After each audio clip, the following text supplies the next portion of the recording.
And welcome back to Ardent Roleplay. Every single time. I love that they ruined the intro. All right. Welcome back to Ardent Roleplay. I am here, Jacob, obviously, your GM and storyteller, here to give you the sweet storytelling beats. With me, of course, as always, is the lovely Nick, Trent, Steph, Macaulay, and Roman. Roman? Romy.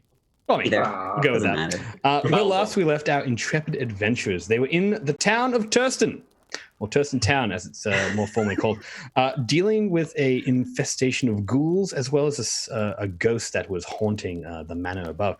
They managed to resolve pretty much all these issues with relative ease, except for the, of course, near apparent death that they were close to kind sudden of rapid aging. There's a bit touch and go there. They could have died. Might die, might not. But basically managed to resolve some of the issues and are now heading towards Havensburg, waiting for the coachman, Gaston, to arrive kind of the low hours of the early. Were we waiting for him to go to Havensburg, or wasn't he just going to be outside of Turston Town? He's going to be outside of Turston Town. He's going to give you a kind of a lift there. You'd given him the booty call, as you referred to it. Does he have bottled water and or mints? You up? Gonna hit you up. Sorry? That's a good question. I need bottled water and mints, otherwise he's not getting a 5-star. He might have some mint leaves. We'll suss it out. Summon an Uber. Yeah, he smells very fragrantly like mint. But yeah, so you've basically bedded down, meeting back up with Trent, who was watching the horses while you guys went and dealt with no small infestation of ghouls. It's protecting the house. And have brought You're welcome. And have brought an individual back by the name of Sarah. So it's kind of like Sarah. She's the person you saved. This is the one we saved. Yeah, someone you saved from This from is the our new ghouls. human friend. She is obviously bad. like very worn out and very hungry, and she like has eaten a bit of the food that you kind of had on you guys and drank some of the water, but is quite like doing that kind of thousand-eyed stare and quite thankful. Thousand-eyed stare. That's an eye. She does have 1,000 eyes. It's true. The thousand-eyed stare. A void monster. Being The not 1,000 yard. afraid. The 1,000 yard. That's what I meant. Yeah. It's a regular colloquialism in Namina. So just it's all spiders. You see. Of course. Oh, of course. We knew that. We knew that. Yeah, for sure. That's History good check, save, we knew right? that. Good save. So she's doing the 1,000-eyed stare, committing to it. He's sticking with it. I'm sticking with Come it. here. And yeah, basically like like Matho Man is kind of like making sure she's feeling pretty cash money at this point. You've gone back to the inn that you guys were in like previously, and basically you're going to bed down. Is there anything anyone wanted to do before they fell asleep this evening? And we can jump into the rival of Gaston. Hmm. I think Log's pretty burnt out from nearly dying. Yes. Baird's just salty that it was his own fault this time. Yeah. So you do a bunch of watches, and what you notice is that Sarah doesn't sleep for most of the night.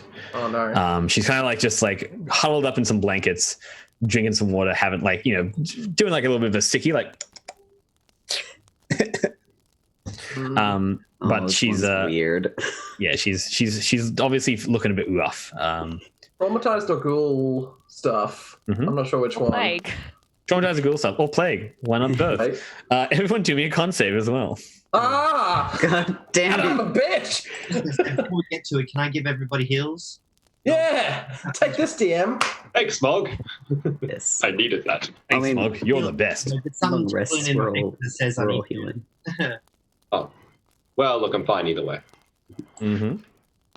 On save. I got it.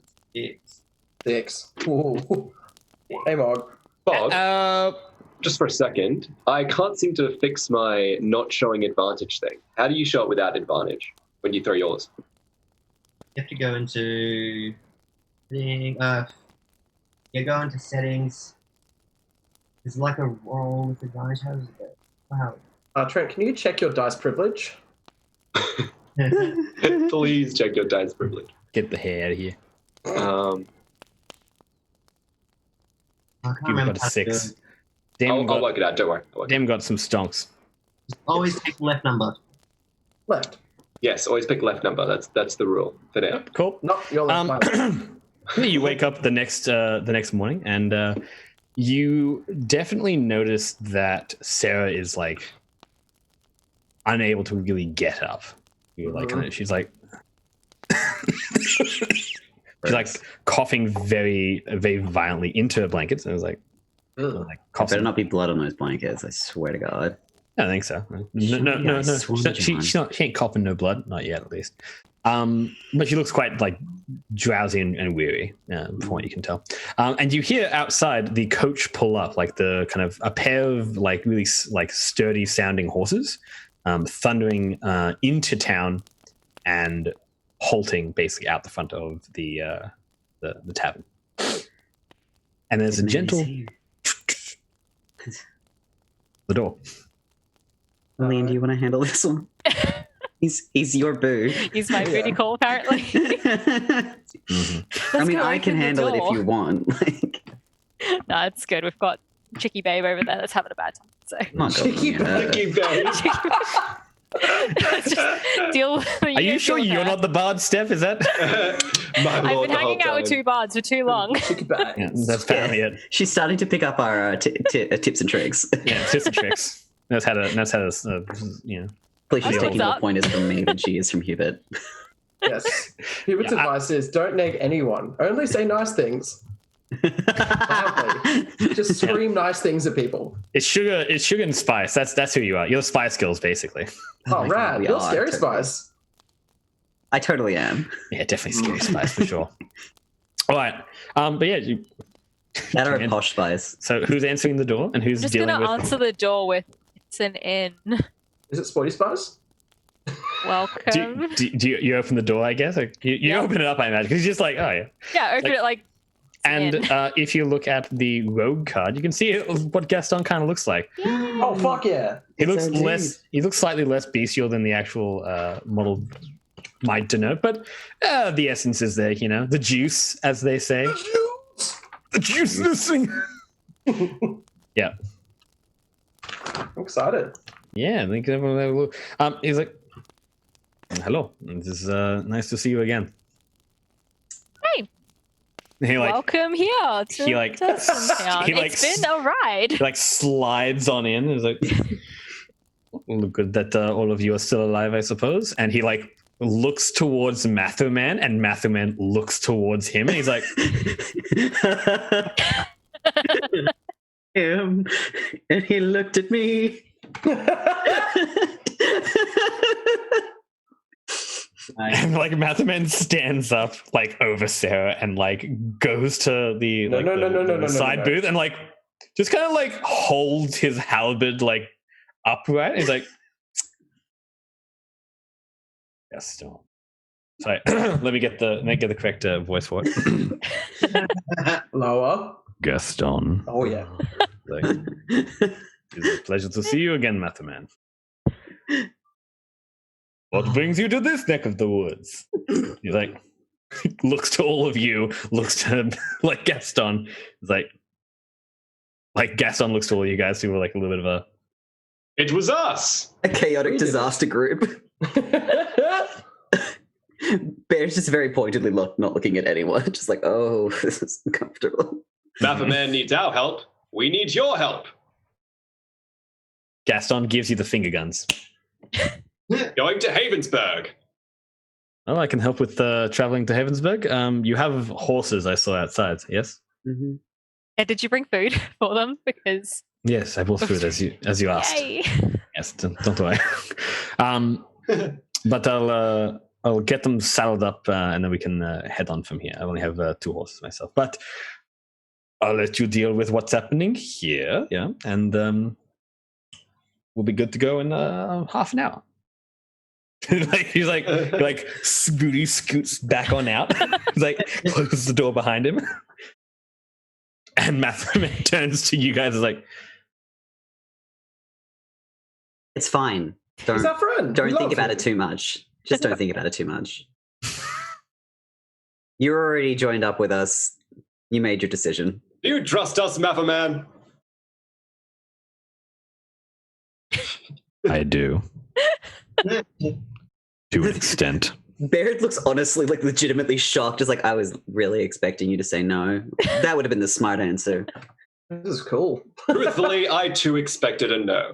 That's I have- wonderful, Mapperman. I We have trust You're You're a Gaston. learning Damon. I So have proud. elected to place my faith in you.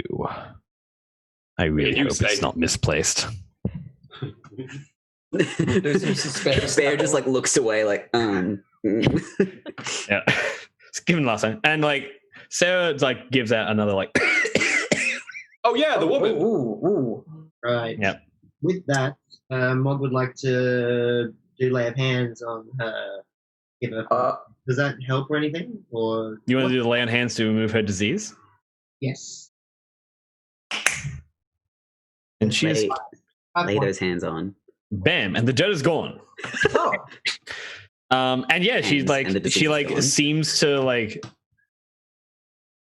stop coughing a little bit, and she kind of like comes back to herself a little bit more, and kind of looks to all of you, and seems to kind of like nod a little bit, and like kind of rises up. Do me, yeah, basically. She rises up and is like, "Shall we?" Okay. Like she kind of looks a bit meek about the entire situation, but you know, you guys have breakfast for the next half an hour, and assumedly, if you have any questions for the NPCs that I've got like around the place, you can certainly have a chat with them now. If you Bear want. kind of wants to know what happened to. Yeah. If Sarah knows, A, wants to know what happened to her. B, if she knows what happened to the town. The town, like she kind of goes into it. It's like the town was taken about 6 months ago, but I was traveling from Bracken to Turson, and I didn't really. There's not too much communication between the towns and cities and stuff like that. There's not really a particular courier except for like some of the coachmen, but even then, most of them are usually arrested or diseased by the time they do their second run. So, I wandered in, found there was nothing here, and then got captured by ghouls with my cousin, who was going to Havensburg to try and get some supplies for medicine, but that didn't work out too well. How long ago was that? It was about a week ago. Okay. How long have you guys been captured? Well, so you've been captured for a week. Wow, that's a long time. She gives you the 1,000-eyed stare again. I'm going to try to bubble up the conversation. What line of work were you in, Sarah? I was a hunter and trapper. I did a bit of ranging in my time. That's like you, Lillian. You two get along like a house on fire. It's like looking at Sarah. Looks at you. She's a human. She's like regular human, like hair and like has hair all over. Hair, like it's like a little bit like bedraggled, obviously. She's like definitely not being able to really sort herself out, but like looks to you, obviously a very tiefling individual, and it's like the same. They'd only get along like a house on fire if it was you that set the house alight, Hubert. She looks around the house, is like, oh no. No, not yet. I mean, maybe if he's brought the house down before, like quite literally. We're in good company. This house can stand. Sit down. Mm-hmm. She like looks to Hugh and is like, okay. Yes, I'm quite the performer. I bring the house down. Yeah, on top of people. Do you suppose I could ask for another kindness before you all leave? Anything. Could I would it be okay if I came with you at all? I just want to come with us. Well, I didn't want to assume. You seem like you're not really on my level, if that makes sense. I might be a terrible person, but I'm not going to leave you in an abandoned town with no food. And Ed points to Mog, and he's a much better person than I am. Well, if I had some supplies, I could probably sort myself out, but I really don't. And she like looks down at like her not possessions. She's like, unfortunately, they kind of took and ate everything that I had. So you can get a lift to Havensburg with us. With the coach guy. I'll ask him now. And Damon will like leave the room to go ask Gaston if the woman can come. Mm-hmm. Yep, you go outside and you see like Gaston and an exquisite looking coach. Like it's pretty cash money. It's like one of those called. It's one of those like long haul coaches. So it's like built and stacked. Bus? It's not quite bananas, but like one of the big like kind of old timey coaches. That's like very heavily armored. Like you can almost see like a little bit of like hardwood that's been built into the side. It's very nicely carved. It is quite dark. It's like quite a dark wood, so it's like almost like difficult to see. Like islets. Islets, that kind of stuff. You see like there are a few positions to kind of hold on to while obviously you'd be going kind of for a it's a all-purpose kind of coach, honestly. So you can hold on to it and then jump down and open up the doors and stuff like that, and allow noble guests to come in and move out and all that. Did he have this before, or has he stolen it? He had this before. This was his coach. It was okay. Good. It was as good as this was like when he was back at Shanky's Inn the first time you met him. I mean, we can't prove that he didn't steal it to begin with, so yeah, it's hard to say. Yeah. He's a mysterious guy, though you are more than able to do like some perception tests on him if you want to give him a old suss out, Well, Damon definitely just like naturally trusts him no matter what. There's not a single bone in my body that thinks he stole this. Jared looks as far as excited Damon's to sit in a concerned, coach instead he of built on a it. horse. Yeah, As this far as man Damon's built. concerned, he built it all day. Like he's spent years building. This is his grandfather's house. His grandfather's actually in the bottom, as a vampire, just chilling.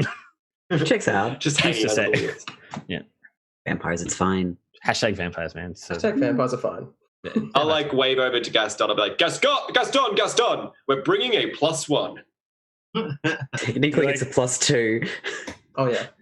I hear Baird say that from the door. Yeah, Bear's just standing at the door like, It's like, we should have enough for all of you. It's a pretty big coach, so I mean, some of that's us fine. can ride horses. I'm riding in the coach. though. Like you can see, what you can see him doing as well is he's like stacking. He's pulling out like a larger bridle and saddle. What's the term?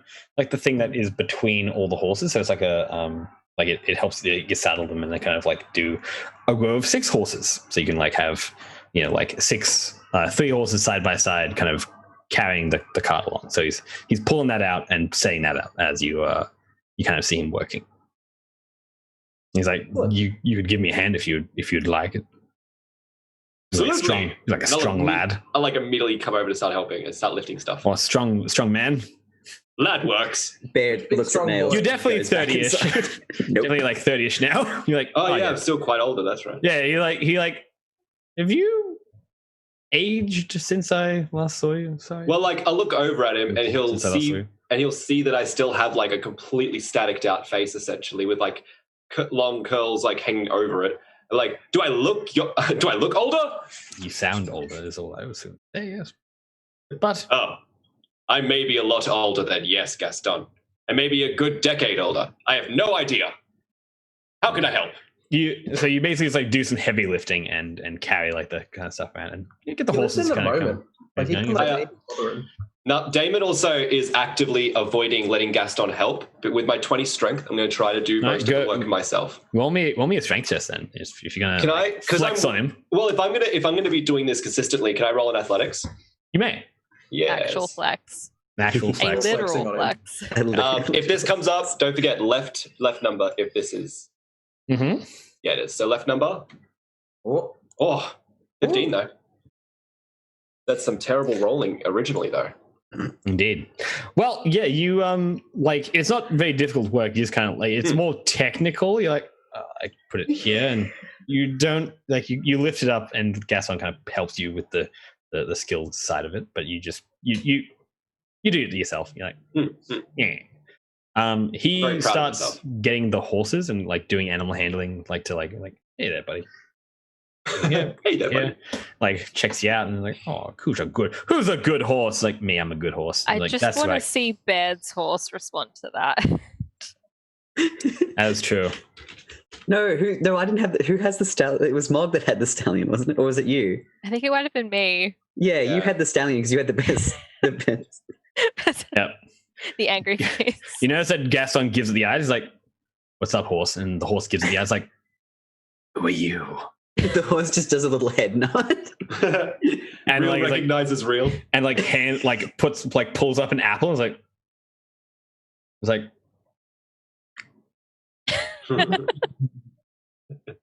and then allows Gaston to do it. Like, it's like, you may guide me now, and feeds the horses and stuff like that as well with bales of hay. He like actually he looks to you and is like, "You have these bales of hay." Absolutely. And you do that. And kind of, you help also gonna Gaston be- you help drive the van. Yeah, I'm gonna I helped her. Yay! I'm also gonna be asking Gaston like the names of all of his horses and retaining none of the information. Mhm. Just to be like polite and just continue conversation. I'm helping Daddy. Deep Daddy. The 2 horses that Gaston has are Charlene and Vesta. Charlene and Vesta. Mhm. They're nice names. Yeah, Those are I'll tell people Gaston that they're names. lovely names. You gotta name your horse. You really you gotta. gotta name your horse. Mm. Yeah, that way when it dies in the bog, it you know. You It hurts more. Boo, boo. Boo! Yeah. Tell a story, bro. He remarks that he named Charlene after like a previous relationship that went a bit weird. And he was like, Yeah. Did she have one of those Polymorph weird. faces? Like, she turned into a frog. It was a bit awkward. Yeah. You named your ex Frog the horse? No, I thought you were it gonna was say kind of she turned after into a I knew horse. her, but apparently she turned into a frog, and yeah. Hubert, no, going- you don't understand. His ex is the horse. He married the frog who turned into the me? No, he The married idiots the are talking. horse. His ex was a frog? Not to marry the horse, no. I don't. Okay. We should never talk to each other. This is always a terrible idea. every time Hubert and Damon start talking, the entire party's IQ just drops by like 10 to 20 We points. just go to the double Yeah. digits. Incredible. But so you basically Hellcast on with the horses. Meanwhile inside, what are you more smart people doing? Absolutely nothing. Okay. Sorry. I mean everyone else. What are you Relaxing. non-imbeciles doing? What are we doing? We were talking to Sarah, and then I think You we were guys are still. Are you guys in the house? I don't think any of you actually. Baird came to the door, and then when you Yeah. asked, when you guys started heavy lifting, Baird went back inside. That's right. Yeah. The least Could I helpful get party member. could I get Mog and Hubert to quickly do me a perception test? I love looking. Looking hard. Better roll. Ooh, not Oh, hard for nice. either of them. Yeah, we see it. It got has it. been seen. Nice. You guys feel a bit warm, like you've got a bit of a what might be a bit of a fever. You feel there's like an achy kind of like head, No, head no. tensity. Yeah. Before we went to bed, I did do lay hands on everyone, just to like. The disease remove lay on hands. Yeah. All right. Am I listing that down as what you will always do at the end of each Yeah, night? I have any. So like, that when I like I this implication. like attack you during the evening, you won't have any more lay on hands. Is that? Yeah, keep that in mind. Because how much lay on hands do you actually possess? I've got 25 points. I've spent 5 points now, but we did have a rest like last night, so that's why I've got. Long rest, so That's why I've got. Rest. It's just before bed. Every time I'll be like, I've got 5 points. Who wants to feel good? Just for a second. everybody Who wants to feel and good? come and get your juice. Come eat your juice. The juice walks around, like must be tucking us all in, and he kisses us on the forehead, and we just feel. Yeah, good. if Mog gets to be the mum in just that 1 second where he comes around with like little hot cocoa with cinnamon on top for everyone, just like y'all feel better now. It's like the whipped cream and the Tim Tam and Yeah. the whipped cream and the Tucks fry. everyone Yeah. in. Like Yeah. that's so right. It was a big day. We nearly died. Because you need 35 points to do that to everyone. Is the thing. Ooh. It's the ones who feel the worst that get it. So you got to do five each. The Yeah, extremely I've got squeaky 5 wheel. points. I can do that to everyone. 5, 10, 15, 20, 25. So you got 5 people, but you got 1, 2, 3, 4, 5, 6, 7. You got like Yeah, you're 2 forgetting more. Mathaman and Sarah. I'm not doing math.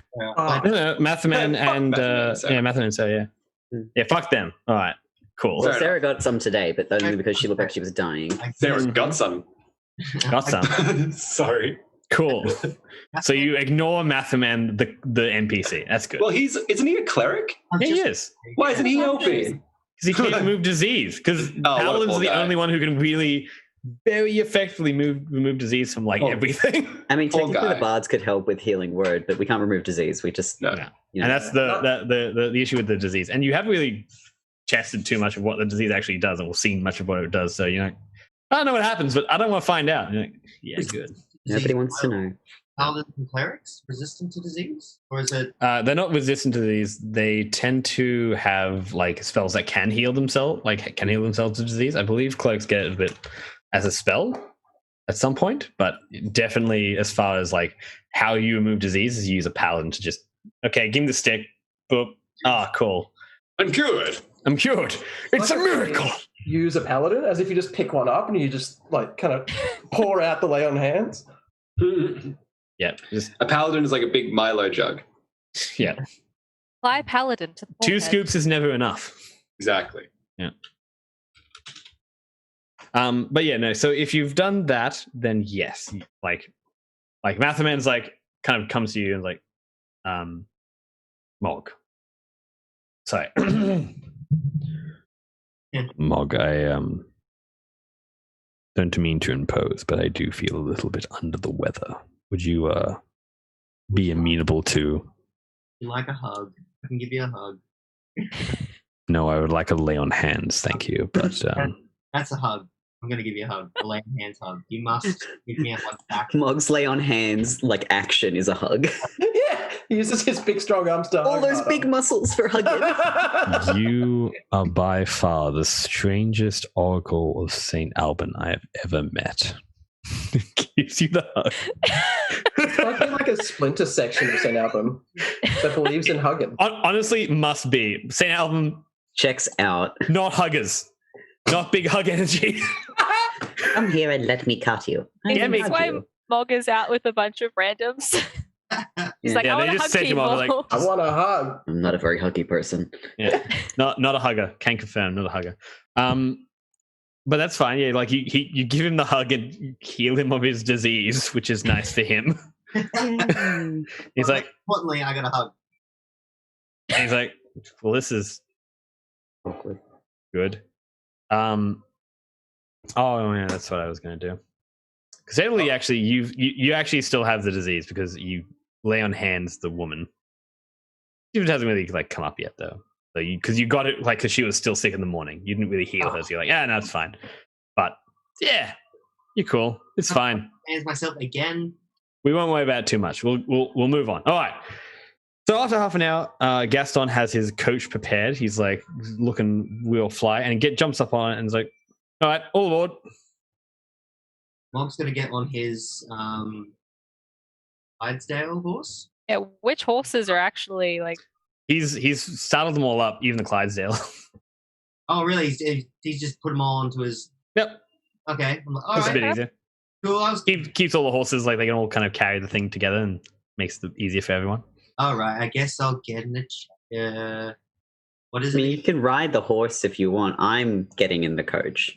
Mhm. Mm-hmm. It's scented. Instant like there a window? relaxation. It's scented with lavender. Oh, sense. Yeah, Business class. Delightful. There's some bundles of lavender that have been like up in That's like the sick. sides. Oh. Yeah. Keep the smell of the dead away. All the death you see. Delightful. A tissue, a tissue. We all in fall the down. actual carriage, so there's the main little section where you guys get into, and there's actually a secondary like smaller room you see that it's in behind. Like that seems to be another kind of like area to sit in, but it's got some objects in it and the little door is locked, and it's like a little door that you can kind of enter into and enter back out of. I'm going to shotgun middle seat. But I want a window seat. I'm just going to sit wherever like people are. Like, I'm just gonna sit Wherever just there's anywhere. a window or I'm closest to the door. Yes, please. Yeah. Mm-hmm. Yep, and he like waits for you guys to just do the knock. You like knock on the top of the carriage, and he's like, "Oh, we're all good to go." Let's go. Yep, and he travels off. Starts like kind of like, and the carriage is relatively like it's a good like pace, but obviously with the Clydesdale specifically, they match Clydesdale speed, so it's like cool going along, Solid. and yeah. And he starts to kind of get a little bit faster and faster, and you start like kind of moving through the countryside relatively quickly. Yay. Yes, and then you kind of notice that it's a very slow amble of speed, Mm-hmm. and you get a lot faster than you would actually imagine. Maybe you should. And yeah, Your carriage. magic carriage. Oh yeah. But yeah, basically the Magic full day goes by. deranged driver, The day goes by, and then he like parks, stops, and like opens up the carriage door for you guys. Like, we have not quite arrived at Havensburg yet, but we should only be about an hour or two away.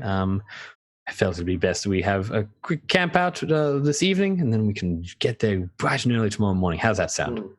Wonderful idea, Gaston. Excellent. 24 verses of 100 bottles of healing on the wall. 100 bottles of healing. How many?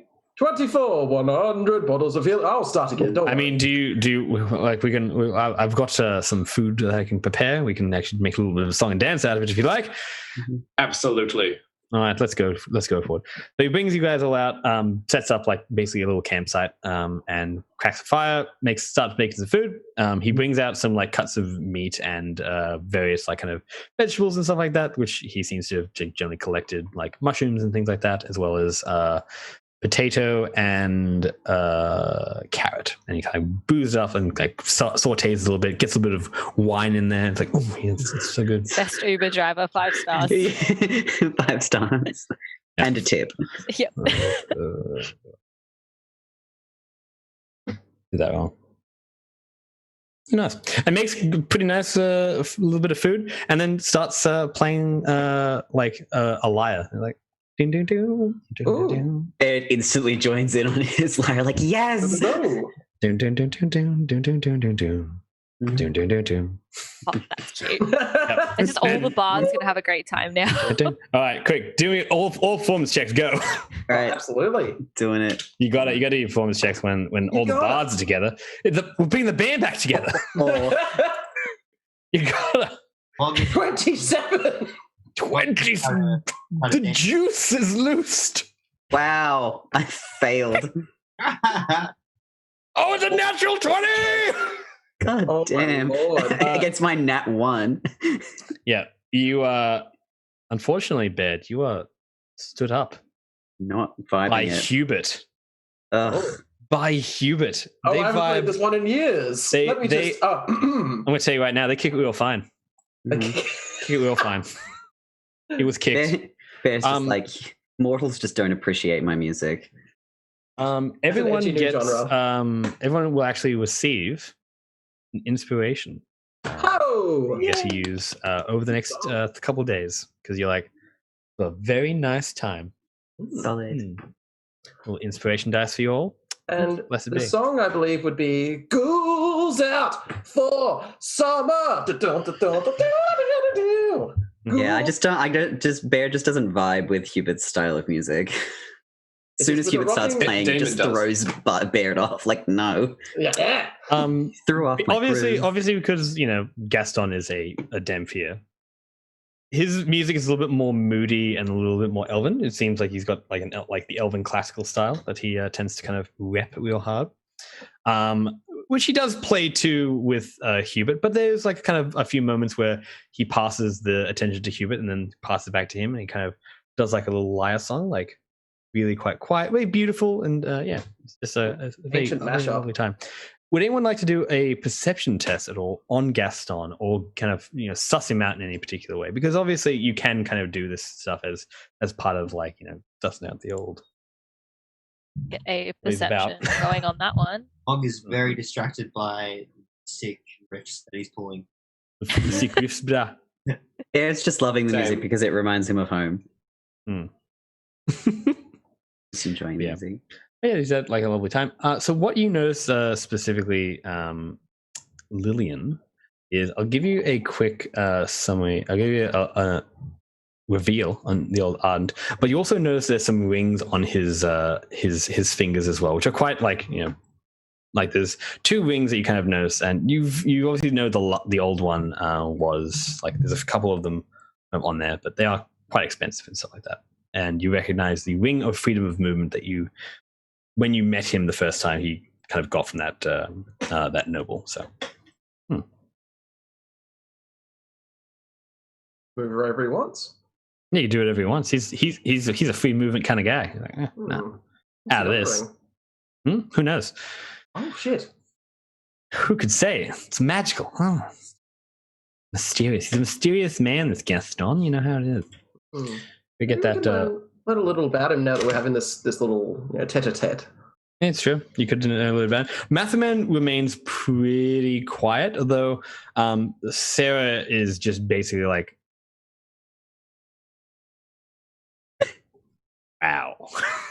She's fangirling. I'm just gonna say right now, just the natural 20 on a performance roll. God damn. Ooh. It's hard for anyone not to be like Impressed. Gaston. My word, no one plays like Gaston. No one sways like Gaston. Anywho, Can I roll a insight on Matherman? you may go for it.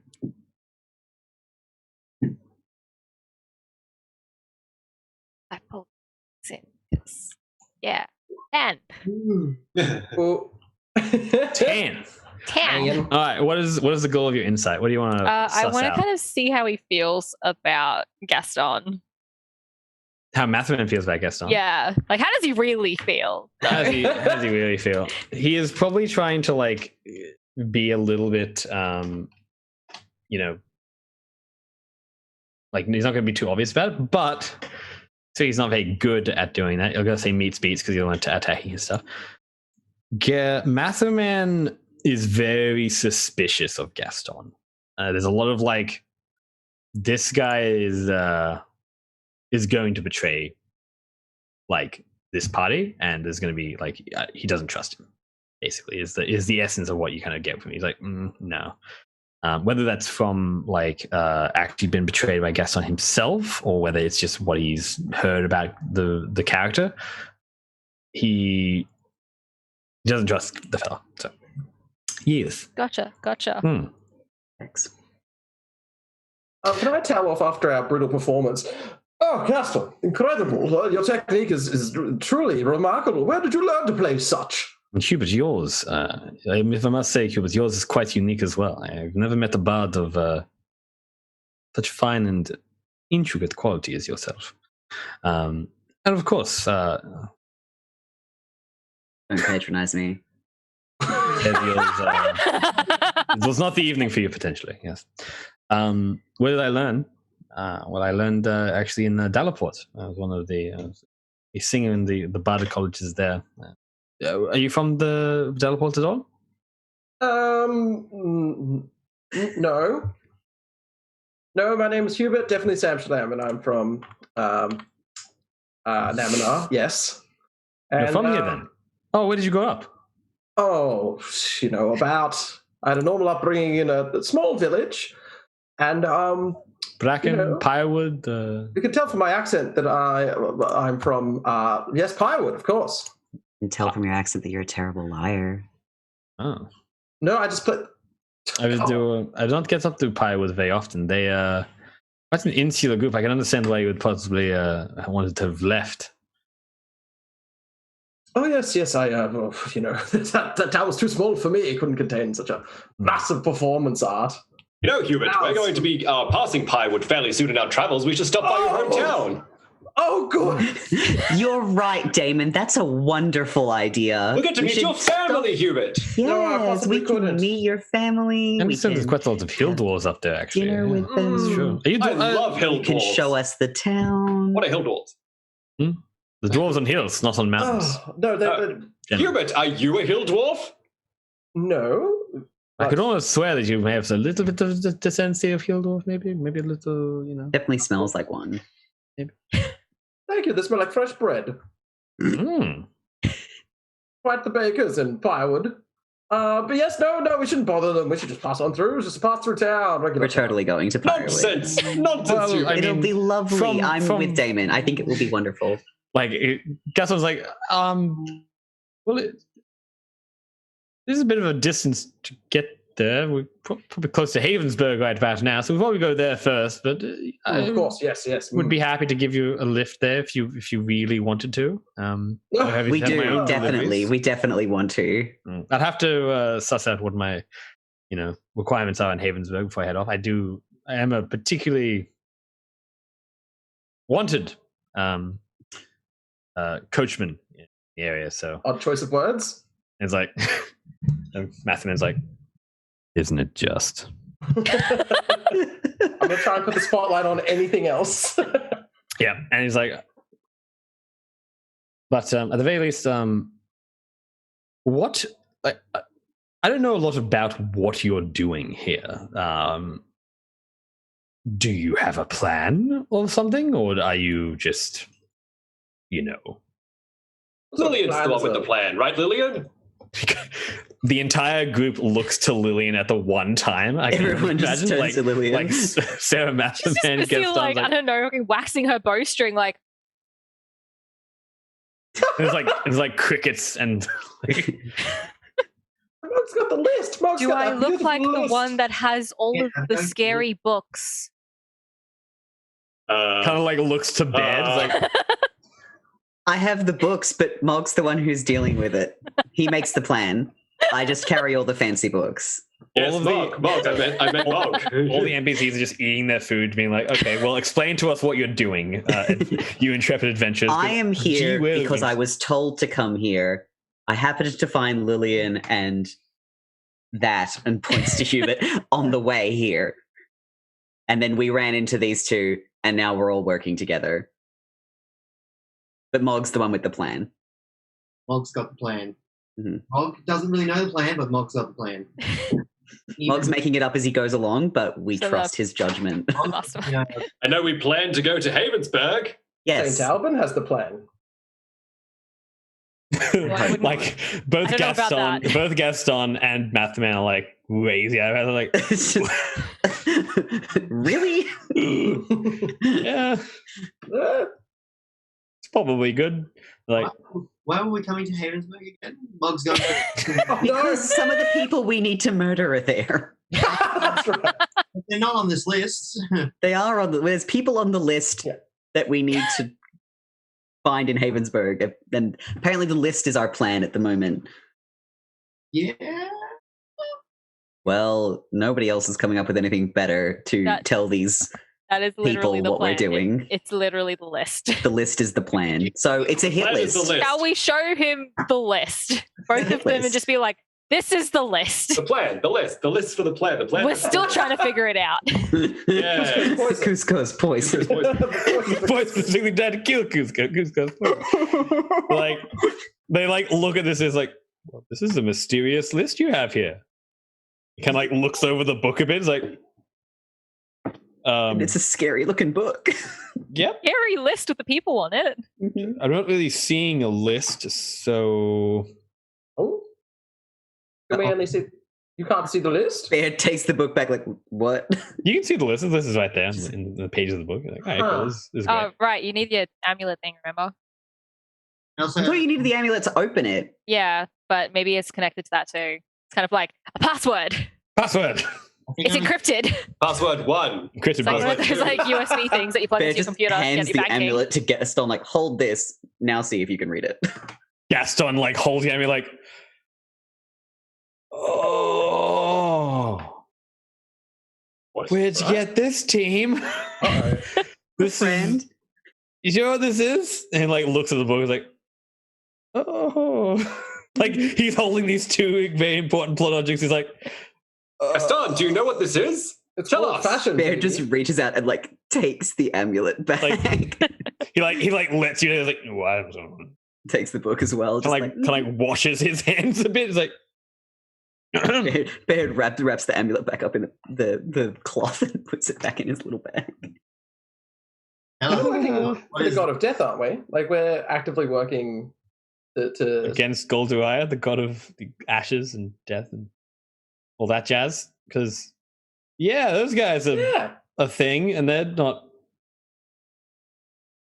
So, what are you doing again? You're killing people them. on this mysterious list. on this list is a name, like a bunch of names that are these cultists that cultists. worship this god and have been spreading the plague around Namina. So we are What we're trying to stop. evil by killing all these people on the list. Or just talking to them, and because, you know, they're Would you- cultists. You're aware this is Bear pulls out his, like, the fancy new wand, just like, yeah, I got this from one of them. I pull out my sword. I have this. Are you all right? He's Gaston, right? So you are following an Amaranthian tome, which is only opened by a Goldorian amulet, Mhm. and you're killing the people on the Amaranthian list. Is that about it? That's the plan. Yes. Well, with the In its loosest terms, that seems to be the plan, yes. now Damon is starting to question like what we're actually doing, and he's like, You yes, realize that we're one of the going names on this list murdering is spree. like, you know, the Prince of Namina, right? We're aware. Wildly aware. Building up. It's pretty bad. It's all right. So Don't worry, maybe Gaston. not kill that That's for one late as the game. first point. Yeah, let's not go there first. Yeah. Okay. It's not a great plan. Some would say that it's not a plan. Really. We wouldn't. It's more of a set of Gaston? goals and ambitions, but okay. Well, I wasn't given explicit instructions when I came down here other than observe, so... Right. It makes for a good story. I think it's just a fabulous. I'm just killing time. It seems that Matthew Man as well is like, wait, you guys don't have a plan? He's like, oh no. Like kind of like, oh Jesus. What have I done? Oh no, why am I joined up with these idiots? Okay. What Well, mistakes if you were want to made? fix the problem, you've got to get your hands dirty. Yay! I guess. Mapperman, do you have a plan? I think his plan was follow us, and now he's realizing he's made a poor choice. That about sums it up. I'm just observant like that. Oh, Mather Man. You're quite funny, Mapperman. Okay. Live audience. Woo! Okay. Okay. Thanks from the peanut gallery. Thank you, Peanut Gallery. Okay. In the world where you find and kill these people, exactly how do you really, I guess, do you know who most of these people are? Do you know? Cultists. Cultist, evil. You suspect The they're answer is no. cultists, but you don't really have any context because it's a book of Amaranth and doesn't really tell you this person is bad. It just says kill these people. Problem with So books far of we have- Amaranth. But so far, the people that we have killed who are on the list have turned out to be cultists. Yes. So we're at a solid 3 for 3 winning streak at the moment. Yeah. Who's I laughing don't know now? if I'd call killing a winning streak. It's totally a winning streak. Yeah, I would call that a winning streak. I mean, if you want to put down to points on a board, yeah. How many And I cultists have have. you killed? 2. 3. 3. We killed. Well, one of them we contracted someone else to kill. Oh yeah, we did that, didn't we? Doesn't sound good. Well, look, here's my thought. Potentially might be useful for you. I will put you into contact with someone I know who might, information broker of sorts, be able to help you out a little bit more with some context, maybe. You can then go to some assumptions from that. How does that sound? Works for me. Oh. Like a fantastic idea. I actually have a question for everyone as well. What are we planning? Like, what are we hoping to achieve by killing all these people? Well, they're linked to like all the suffering, like in the Yeah, they're the ones pushing the playground, right? At least spreading. Okay, but by the cultists, and same And as then, Armhold. once the plague is out there, surely it's out there. Like, yeah, but we could stop the continuing spread and then focus on the stopping the spread. Because if we focus on stopping the spread first and they're actively spreading it, it's kind of like a catch. It's kind of we're like both these plans are shit, but like it seems like what we're doing currently is hopefully going to work. I don't know. It feels smarter to stop the bad people and then stop the problem, then stop the problem and then stop the bad people. The that is really intelligent, Damon. that was very good. Thank you, Baird. Yeah. Yeah, Nice. because the context is like half of Arbortown is wiped out. Well, more than half, really. The only people who are left are the clerics. Farmhold exists. At least one of the farms is completely burnt down. Pretty big one. Oh, that's right. Turston Town is just gone. There's no one left. Which, give you some context, hopefully, that Namina is not doing too well with all this plague and stuff. Fine. It's totally fine. Totally fine. Yeah, absolutely. But yeah, Matherman and Gaston seem to kind of nod like, yeah, okay. And you finish up. Oh no, they crazy for real. You finish up your meal. In the morning, you awaken, and the entire camp is generally packed up. You jump back into the carriage, and then you head on off to Havensburg. And now I get to show you this fun new map I drew. I was kind of waiting for you wake up and Gaston is gone. Yeah. No, he That seems was to be Beth the man. Middle of Nope, no, he's definitely they're gonna get to I Havensburg can't first believe because they're not that gonna they're all like still here. unbelievable. Really, I don't believe myself honestly, and don't worry, I'm considering it.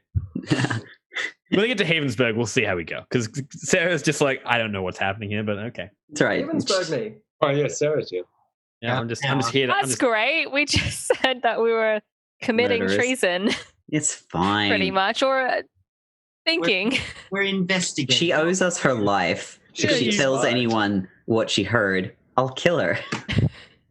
Do you like look over her when you say that? It's okay. No, She's she's just quiet. Just like before you as we get into the coach, like Bear just sort of like sits down next to her and just remember that we saved your life, and then just leans his head against the Allison-eyed stare. window. Just leans his head against the window and starts like plucking at his lyre quietly. Later, or anything?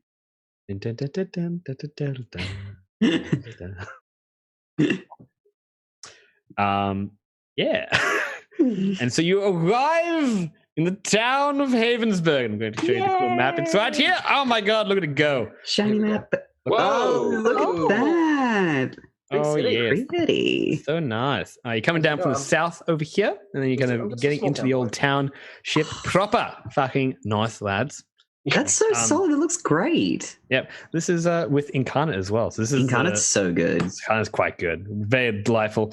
Good to just combine in your kind of Roll20 games. All right.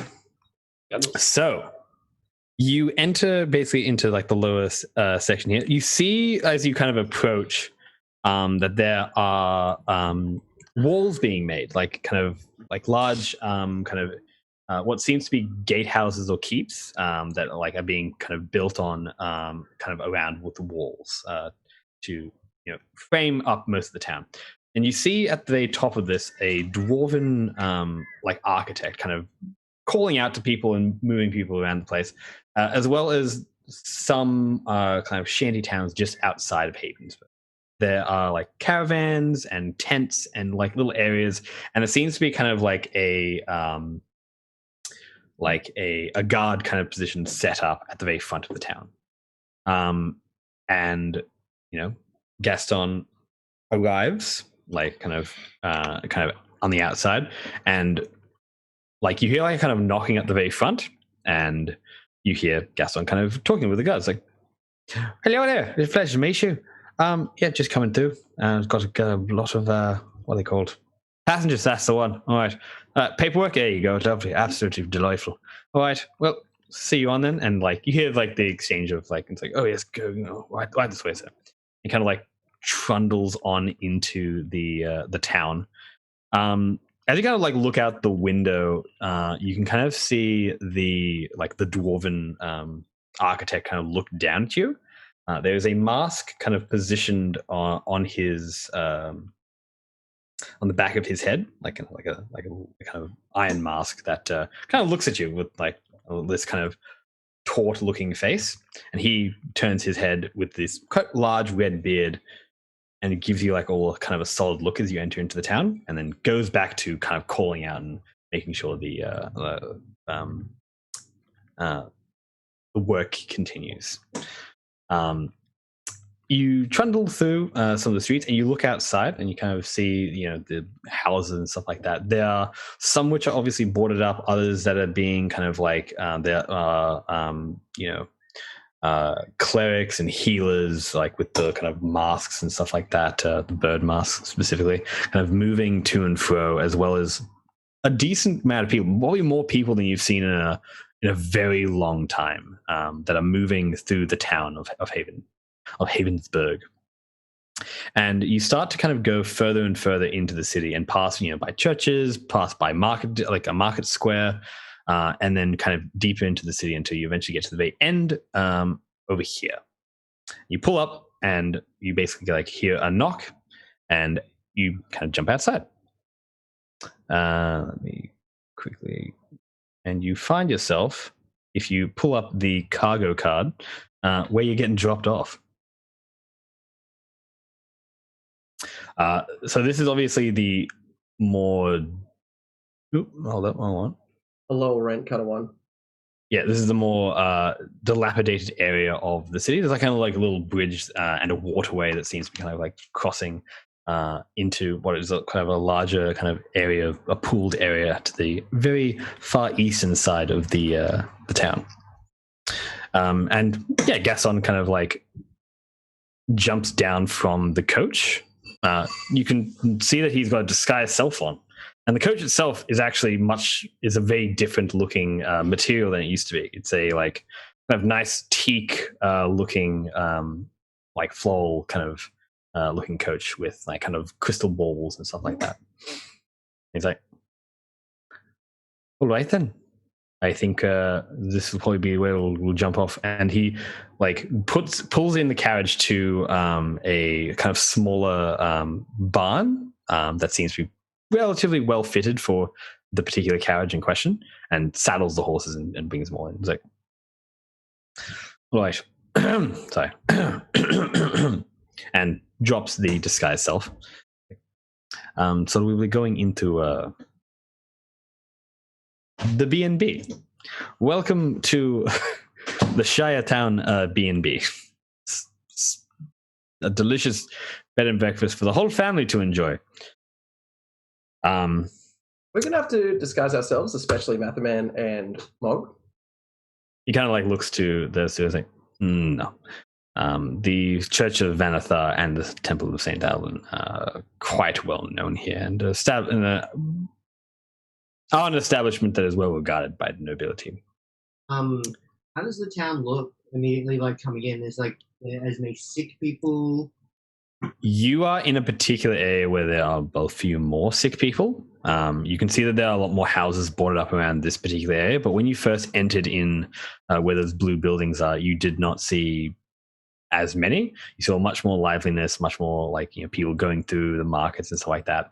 And do recall kind of as you were walking through, like there was a gate that was like kind of to the side in this little area here. So there's like a gate right here that you kind of can cross down into, but obviously in the Shire Town B&B, it's outside the exclusion zone. And yeah, Gaston kind of like gives you like okay, so we are going to go to have a talk to a friend of mine. His name is Tim. Don't comment on his teeth, and don't insult Spoon. Okay. That's Okay. just two important things. Just two rules. Don't do these things. All right. Was that good? Sorry, was that Spoon? Spoon. Yes. Okay. Yes. I'll put A that in mind. spoon, or like spoon as in it's like a name? It's a name. Yes. It's his name. I'm getting the sense he's a meth fiend. Yeah. Look, Fantasy meth. Spoon can be quite sensitive when provoked. I am going to give you an introduction, and then I'm going to fuck off for a bit. If you need me, you can call me. But the introduction, I'm going to make sure that goes well, and then you can have a chat with him. All right? Sound good? Wondrous. Yeah. Recommendations for places around here are the Emerald Inn or the Badger's Day Inn. They're kind of up the street there, but generally just try to avoid the Church of St. Alban if you can. It kind of like looks to Mog's like, or don't. I tend to do that as a personal preference for me, but I mean, you can do whatever you want. So, yeah. Does this make sense?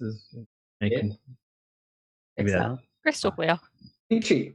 Yes. No? Fantastic. All right, let's go. And then he takes you down kind of a set of like a little kind of like step ladder down to the actual like where like the little the water is, to where like the little canal area is, and then goes inside a little open door, like a little building. And this is where you find yourself. So the guy kind of like there's a guy kind of throwing darts at a board, and there's a goblin sat behind a bar, kind of like looking to Gaston as he enters and gives him like a Gaston, what's up, man?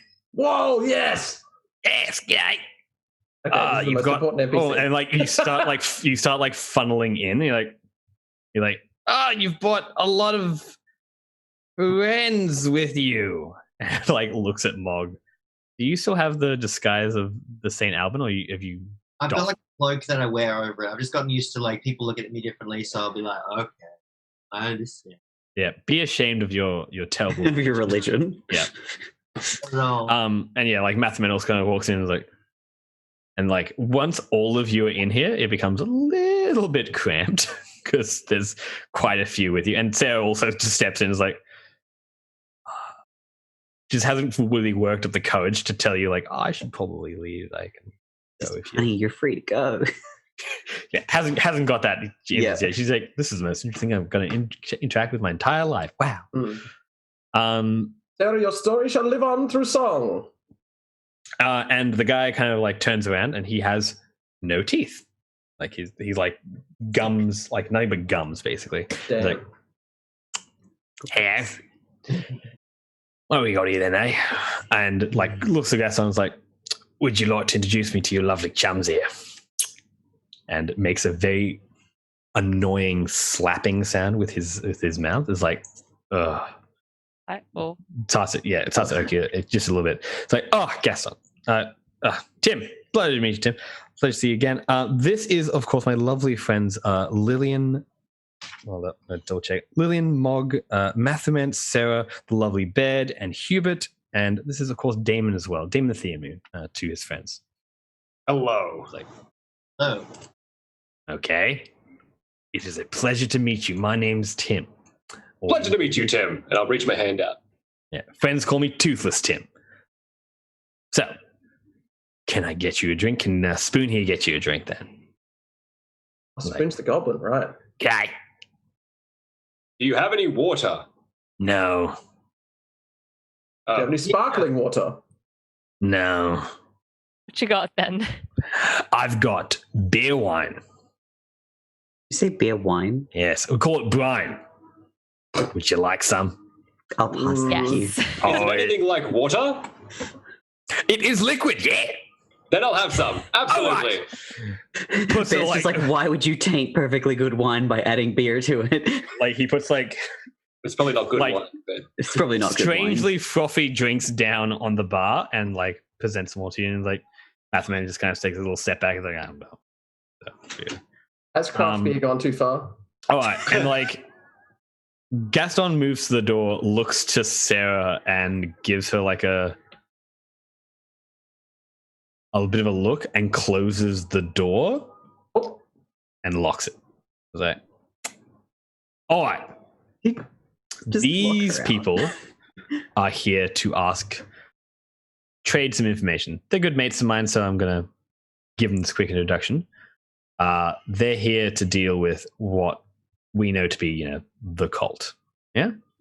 He's like, the cult? Like, yeah, the capital C cult, the cult. Like, All right. Well, we can probably give them a quick rundown. What do they need to know? It's like, whatever you know, Tim. I have to go. And it kind of looks to Sarah. And so I was like, oh, please, God, take me with you. I don't want to be here anymore. It's like, I have to go. But if they fuck it up, we're not that close friends. You know what I'm saying? Yeah. All right, cool. I'll see you around. He's like, kind of rushes out the door, grabs Sarah with her, and then like buggers off and leaves you guys here with Tim and Spoon kind of giving you this like,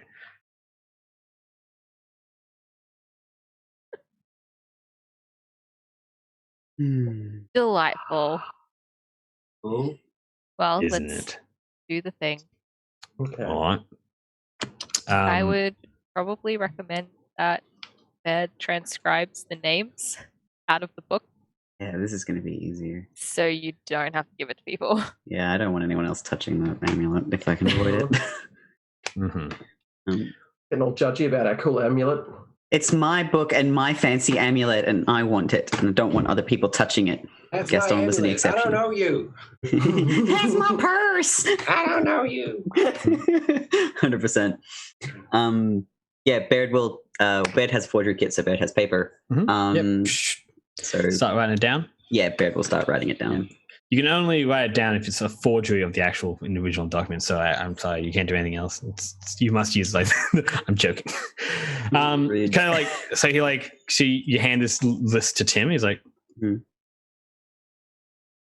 That's the list. It comes from this beautiful fancy book. What book is that? I don't. Maybe I don't want to know. All right, here's the thing. You probably don't Now, want to know. I can give you a layout of what I happen to know, but you like looks at the list a little bit and is like, all right, I recognize 2 names in this list. What's I don't know what the list is for. I'm not going to ask. Okay. Good choice. So look, these 2 lads here, Uther and Graham. They live and work here. They're advisors to the council of like Havensburg. They generally kind of work with what's his top. I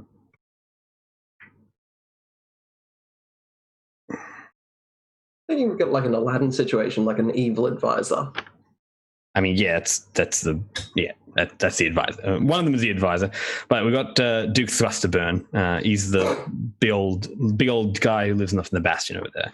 Are you sure that's not a sci-fi name, Thrusterburn? Yeah, That's what his friends call him. Thrusterburn. Gonna tell you, man. Yes, Friends. Thrusterburn. Yeah, so they work for Thrusterburn, but it's interesting you should mention these 2. How do you context? Eh? Who needs context? I need context. I like context. You said you didn't want context. You said you didn't want to know about the list. No. Once I read the names, though, that's when I need Change to know your context. See, I work in collections. You see, collections, very important work. Collections. If you've ever been a collector, are you a collector? Yeah, I collect garbage, so I get around. So Bear's doing his best not to look at the goblin when he says that. Just oh, please do me a deception roll because I know that's what you're gonna feel. All right, please. I want to do that. Yeah, you gotta. Deception.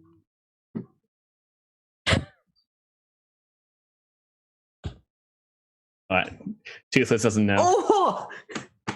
Oh my god! No. Why am I rolling only nat ones today? Jesus Lord. Sorry, guys. Yeah, it's fine. Doing your best. The goblin kind of gives like a little like, but Toothless Tim does not. He's like, oh, okay, cool. That is what it is. And like try to talk about like I'm in collections. Like what? Like I collect garbage and a lot of people's garbage tells you a great deal about them. If you know what I mean. If you know how to look for it. So I like to know things. So give me a little bit more context of what you're doing with these 2, because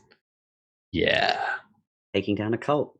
Taking down a cult that are spreading disease. The capital C cult. The capital C cult. The capital C cult that are spreading the capital D disease. Is that what they're doing then? The C of D. That's news to me. Look, we've dealt with some cult members we reckon are probably doing some kind of weird shit, but we don't know how exactly big or extravagantly they go. If you're saying these 2 are cult members? Well, the last 3 that we had on this list that we've taken down were cult members, and they were spreading the disease. And they were on the list. So far the information tracks. Right. Well, look, what we know about them basically could fill about as much as a whipped paper.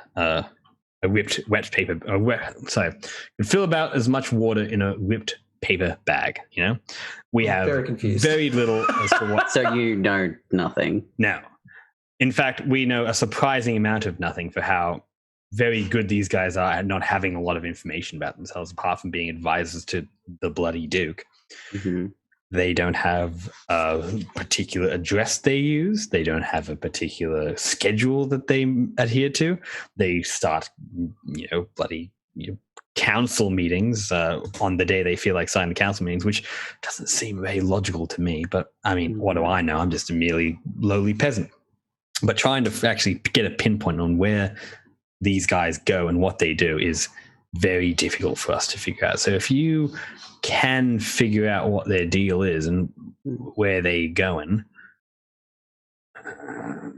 good luck with that, because it gives rise to the question of why go to so much trouble to hide from nothing? But if it's cultists, clearly they're probably not hiding from nothing. Probably hiding quite a lot. Yeah. but they're hiding very well, which is my conundrum. Look, I figured out I can possibly help you with this kind of stuff, but as I'm in collection, I don't see much murder to being benefit to me personally, because deal with the cult, don't deal with the cult. I mean, well, it's fine. hopefully going to stop people from just randomly dropping dead of an illness. Yes, more dead people means less rubbish. Well, look, if you can shake these trees, probably not with murder. I mean, tell you what, your friend's a guest on, so I'll do your discount. If you want my help, let's call it 50 gold. What do we got, guys? I think we've got about like 10 gold between us. I've got 15 in total. Can we even scratch it together? You gotta have to get your pennies out. Like, oh, I'm just gonna. Everybody's shaking. This never happens, honestly. A button? Everybody shake your pockets. Yeah. Damon is not shake. Is thinking about shaking his pocket. Yeah. Bear's wondering if he can like write a letter. Just like, do you take money orders? Do you take check? I'm going to tell you right now, Toothless Tim does not like the kind of fellow who's going to take check. No. Yeah, no. You need a spoon, unfortunately, but you know, you do have a drink of this, by the way, the brine, and it. Drinking that. Was it like? Shotgun. Hold on, let me get a shotgun. I dare someone to actually make this drink. I dare someone to go and grab like a can of VB or like 4X and then pour a $6 bottle of wine into it and just. It's probably white. I reckon you could probably do it with white wine, maybe. You can mess with that, maybe in a good way. Isn't wine and beer a shandy? This is a real thing. Beer and lemonade. Yeah, beer and lemonade. This is actually a real thing. It is. You looked very serious about that. It's like, I have seen things. This is real. I have a craft brewer for a father, so you know this kind of almost disgusts me because he is very good at what he does. Good. Oh god! It's actually quite good. It has no right to be as good as it is. It's quite the cocktail. It's like, yeah, it's quite fragrant. It blends very well. It looks like these two like things were made with the purpose of being melded together. My mom is like a wine snob. I'm going to buy this for her, and I'm just going to watch her gag on it. Yeah, I'm going to look over to Hubert when I'm drinking Christmas present to her. Having not expected to be alcoholic, and I'll have this real queasy look on my face as I continue to politely drink. Poor darling. Oh, your lack of face. you complete lack of face. Yeah, complete lack of face. But it's happening. You can look, face. Hubert can tell. Let me put it that way. Yeah. Let's just say Hubert knows. Slumped. He's kind of like. His arms are spaghetti. My shoulders are up and my neck is down. I'm like, oh. Yeah, this is why Bear declined. No. It's quite alcoholic too. That's gonna be potent as hell. Yeah. I'm gonna cough a couple of times. Tis a brew. Oh, coffee. Be holding whatever container they've given Damon and I. Be like, are you okay? I'm just gonna hand you my drink quietly.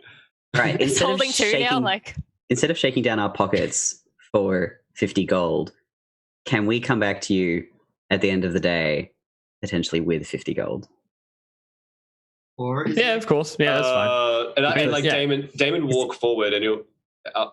That may not be necessary. And he he has this like little coin purse, and he has 32 gold in there. Whoa! So he shakes out 30 gold from his coin purse, and he's rich girl. Hubert, 15 gold, right? Well, we only need 5 more. Yes. So I look around the room. Well, around to everyone else. Penny for your thoughts? They're just annoyed, like frowning, like sticks their hand in their pocket and just boom, like 5 gold. That's all the gold I have. He kind of slides his hand around it like a snake and like, we got 42 gold in there now. This better be worth it. This is 50? Oh, is it 50? How much gold did you have? Oh, 15. There we go. 50. Yeah, you gave 15, I gave 30, and then Bad gave 5. I am now destitute. Yep. That's okay. He like grabs my like, pleasure doing business with you. I'll have all the information I have given to you and assisted in your mission, as it were. So whenever Across the you're ready to roll, if you have anything you want from me, I'm here for you. But I'll do a suss out. We'll sort it out. Get some of the boys together. It'll be great. Isn't that right, Spoon's like, yes. I'll walk over to Hubert and I'll it's not all that bad, Hubert, and I'll shake out the last 2 coins and give him one. God. Oh, Bless. All right. Now we're both destitute.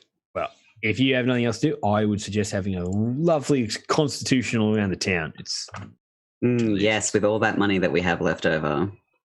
there's a lot of things around town. There's always room to make money after all. Hubert, I have learned to sing for my supper, as it were. let's go make some money, Hubert. I'm going to go to Yes! the opposite side of town and do what Hubert is doing. Got him. Oh, Well, if Hubert takes one side of town and I take the other side of town, between the two of us, surely we should make some money. Yeah. Yeah, Right. if we're exiting, I'm just going to give you 3. Since Mog, I think Mog's fine. You threw 3 gold. Be like, Mog has no here money. you go. Mog has 2. Mog doesn't care for money. Mog doesn't believe in money. A bit of fluff as well. No one does. I'll politely No one does. decline Lillian, and I'll Money be of like, the soul. "Who would I was signing up for, Lillian? But thank you." Mm-hmm. All right, and then we will do a quick break there, and we'll jump back into it with the adventures around Havensburg and see how you go with that. But thanks so much for you lovely guests and people watching our stream tonight. It's been absolutely delightful. As always. We love you, Heck yeah. We do. love you. So it's I have pillows of each of you, Each and every one. each and That's a every lot one. of body pillows. Those things are like $25 a pop. Oh yeah, dude. Odd knowledge to have. But yeah, no, we'll be back in about 15 minutes. I think it Next was up. mysterious. Yeah, that's the one. Yes, I remember time. I'm good at this. All right, do a quick wave and we'll be out.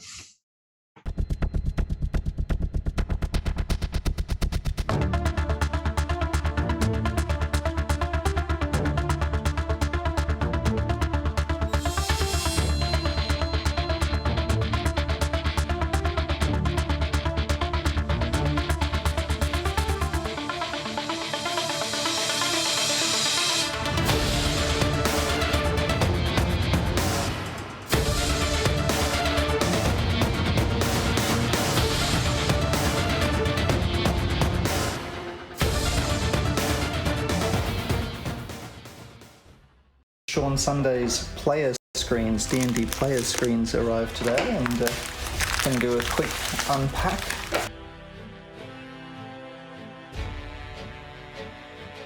What have we got? Look at that, nice. Partly what's really good is that they're kind of low, and with that is what I'm actually really looking forward to seeing, how they work together with Ardent Roleplay. And of course they're particularly good because they have a whole bunch of nice useful information on them for players, not just DMs.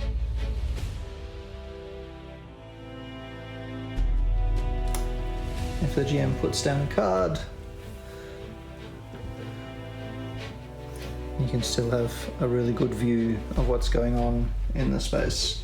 So you're still getting a 3D view, you've got the screen, it's not in the way, which is what I was really hoping for, but that height is just fantastic. So you've really got a good view of what's going on the table with Ardent Roleplay, using the augmented reality to see what's happening, and you've got this lovely screen to remind you what you're supposed to be doing and how it all works. So thanks, Sean, for these are fantastic. I'm really glad we backed your project, and looking forward to having a play with them.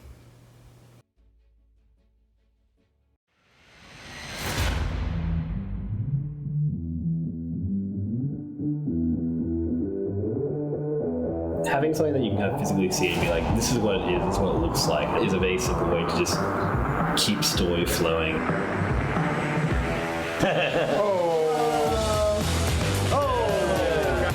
It's another tool to communicate to the players what's happening. Imaginations are endless. Players who are new into the game, being able to describe, what a crypt or a dais or something is. I believe we're in the presence of a trap.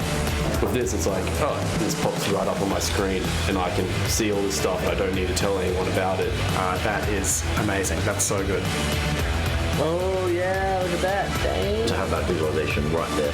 Pretty impressive. Yeah. Having the visuals, it kind of brings it into a cool world.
This is the second time I've played D&D. The first time I played, I actually filled in for a guy that couldn't make it to a session. I used my powers of perception, and no text on this slate, baby. I popped my collar, I have no worries in the world. Because my perception is usually pretty high, I can see a lot of things that the other people can't see, which means that I can kind of take advantage of situations a lot easier than I would be able to in just a normal tabletop standard. Like, it'd be very hard to be like, hey guys, I know the Dungeon Master just said, I've got all this stuff in the corner, but don't look at it because you characters can't see it. I believe we're in the presence of a trap. With this, it's like, oh, it just pops right up on my screen and I can see all this stuff and I don't need to tell anyone about it. What? Oh.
Never played it, never played anything interactive.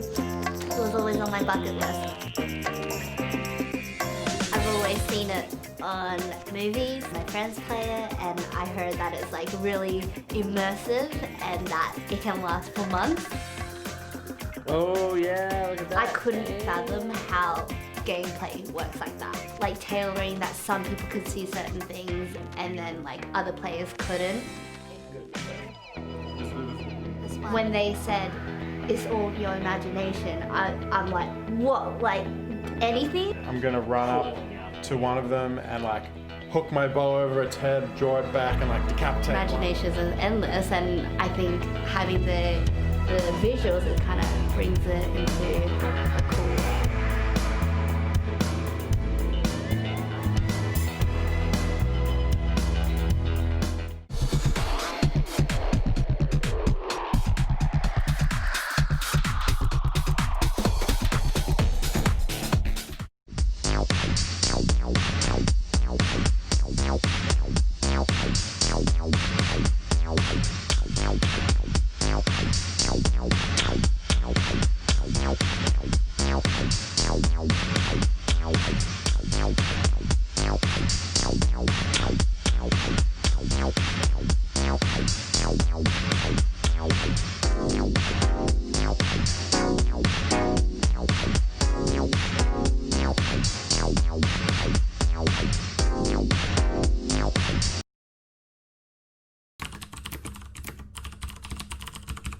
Let me tell you why you're here.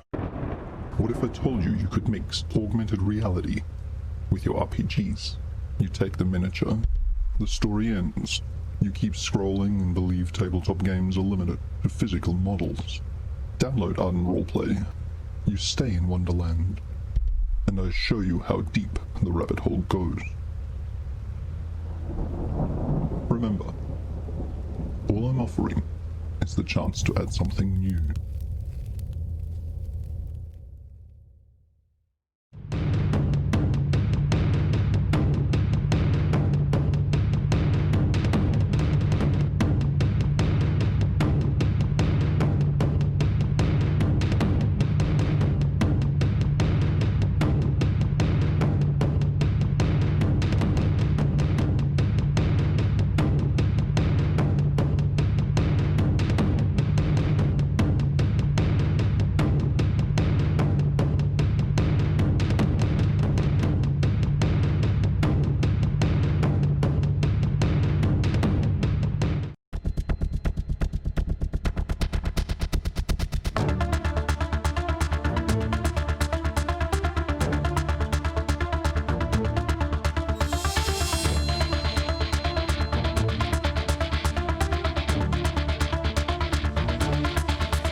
Sean Sunday's player screens, D&D player screens arrived today, and going to do a quick unpack.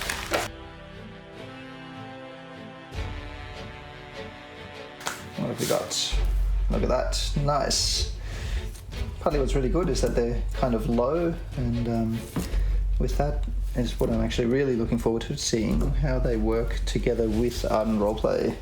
And of course they're particularly good because they have a whole bunch of nice useful information on them for players, not just DMs.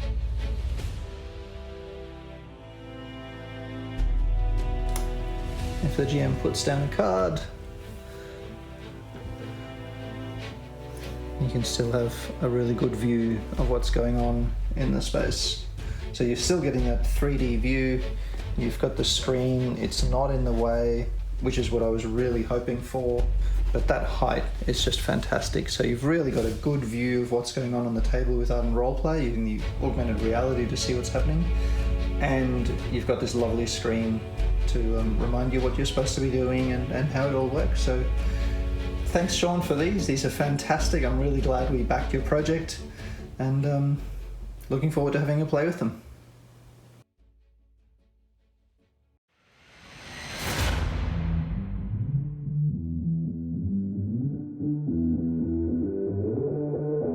Having something that you can kind of physically see and be like, this is what it is, this is what it looks like, is a very simple way to just keep story flowing.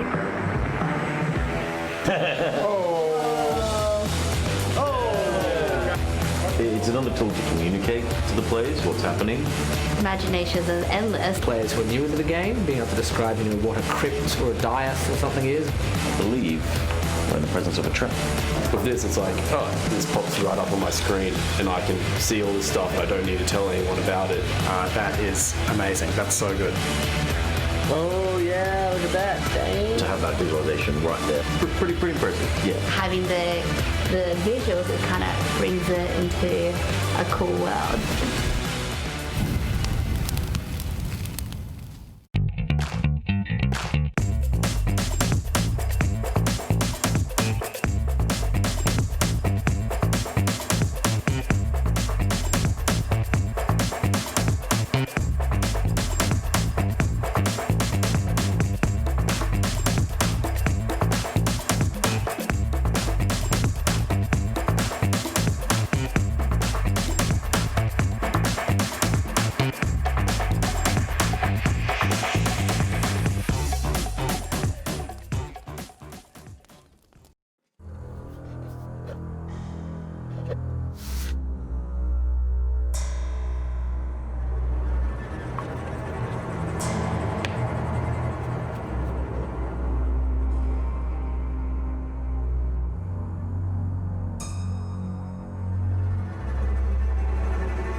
The baby.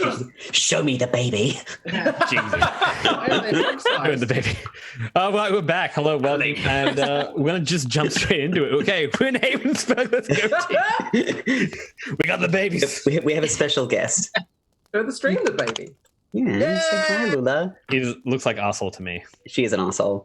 Absolutely. Is baby is arsehole. Is baby is also arsehole. That's cats. That's Yeah. Why not both? But What queremos dos? Aww, she's come down for cuddles. Okay. Beautiful. Nice. All right. So yeah, you basically like head out into outside of the Shire Town B&B. And where would you like to go first? Like, would you you gonna split up? Are you gonna? Oh yeah. Weave me a tale. Baird wants to go to the market square so that he can start playing and potentially earn some money. Hubert and Damon are going to try and get to the market square as fast as possible. You motherfuckers! Like, I'm going to see the Baird heading over. I'm like light jog. All right, you. Baird will. Okay, no, I want to actively try and trip Damon. Yeah. Okay. I have So athletics +8. I have athletics +8. You're not getting Oh no! all right. Sorry, not gonna win. Let's go for it. Athletics check to get to the market district first. All right, I'm throwing the athletics check. Roll it. Let's Roll it. go. Roll it. Yeah. And I'm coming. survival test to actually I've know how to seen get there. Instruments. Wait, Oh, hold on. God. In before survival test, is there no signage? Can I make a perception There's test? there's only too much signage. No, like there's Okay. kind of like what the street names are called. Well, instead of using my survival, then I think I'll probably help Hubert in the sense of this looks like the wrong direction. If I can. You can assist Right, by if giving him they're- advantage. No, Yes. I'm not gonna I'm going have to my assist bed left with nothing. That's right, Mum. It's gonna Help need a me. hand. Meanwhile, Mog Yes. and Math Man are just like, That's an athletics check. All's Shit. fair in love and busking. Toodaloo! 17. "Toodaloo, motherfucker." That's 17. the athletics one. Yeah, so athletics be good. Ooh, 14. Is that, Oh. is that- Not quite. Not terrible. oh no. So yeah, it's Damon Theomune leading the charge. the He's steel like, chair. Actually, I think Hubert Hubert rolled better athletics than I did. Oh my god, he did. Sorry. I think Hubert's ahead of me by a snail's pace. I've pulled my socks up. I've taken my big. The race is on. I'd like to point out that Lillian just rolled a 25. Oh, I no, rolled 25 for my survival, so I know where I'm going. Oh, Okay, yeah. But why I'm did not you- doing it very fast. Yeah, it looks Was like it a Hubert knows minus what he's 14? Looks like Hubert knows what Oh, he's going it was as it. well. No, sorry, it was my 2 minus 1. I have hit the wrong thing. That's okay, so Okay. it's 15 though. That's Yeah, still it's pretty good. 15. It's 15. Okay, We're going 15. okay. All right, good. thanks for noticing that. Masses! Yeah, you start running down the street. So you pass by a temple, and it looks like a temple of Alban. You can kind of see the symbology, just above it. And you head up basically towards this kind of section of houses and stuff like that. Matheman and Mog are going to hit up best club in town and go into the temple of Alban. Yeah, we love this place. Snore. Beautiful. Raise Okay, the roof with prayer. I'll split up a little bit of what you guys are doing. So we'll have. So I'll get you guys to roll me another athletics and survival test, just can I suss out who gets there first. Look, Baird's pretty sure that the other two are going to get there first, so Baird's like, "Fuck it, let's go find an inn to play in instead, because they'll have a roof." That's probably good. Yeah, what's the weather like? Is it going to rain? It doesn't look like it's going to rain just right now. I'll give you actually. Give us a weather I'll roll. quickly give you the. Oh, okay. And Adding now, with the chance weather. of bars, of course. No, it's. I Pretty, mean, we're it's pretty literally nice. about to start playing music, so it is literally. So if you guys bring up the Market Square card, I know it's topical, right? You'll be able to see actually the streets as well in Ardent. So I've got some things there as well that you guys When can do the just streets have no gander name? at. You know how it is. But if you and Lillian just want to go to one of the inns, you're Gonna head towards the Emerald Inn. Is probably like the Bastion and the Emerald Inn, because that looks like a fancy area in town. It does. It is actually a fancy area in town. Hey, psst, psst. Gary, your cat. She Buddy. started chewing on my cable. Last Get thing I out knew. of here. Yeah, absolutely. All right, so we'll jump to we'll sort you guys out. So you guys should be able to get there with, I think, the incredible Lily knows how to kind of generally get to the place. you ask like a bit of like you ask someone as they walk by, like, oh hey, where's this? And it's like, oh, you're new here. Oh, up that way, down the left to the right, blah blah blah.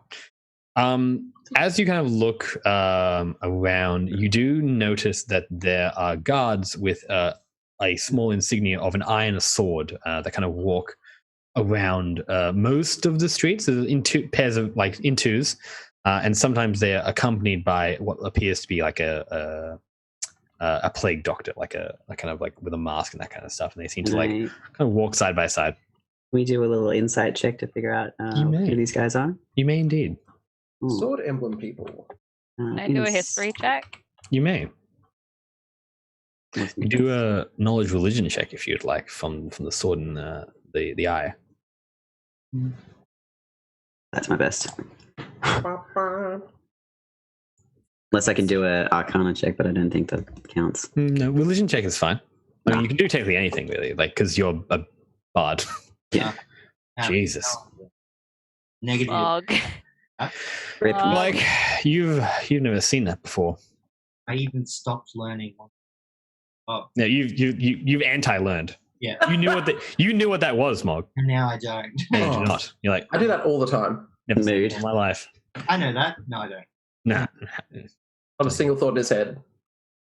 Only elevator music behind eyes. Yes, just a baby. No, stop with the calls. So Lillian got a 24 for knowing about the old swordy symbol and stuff. You know that is a particular subsect of the Church of St. Alban.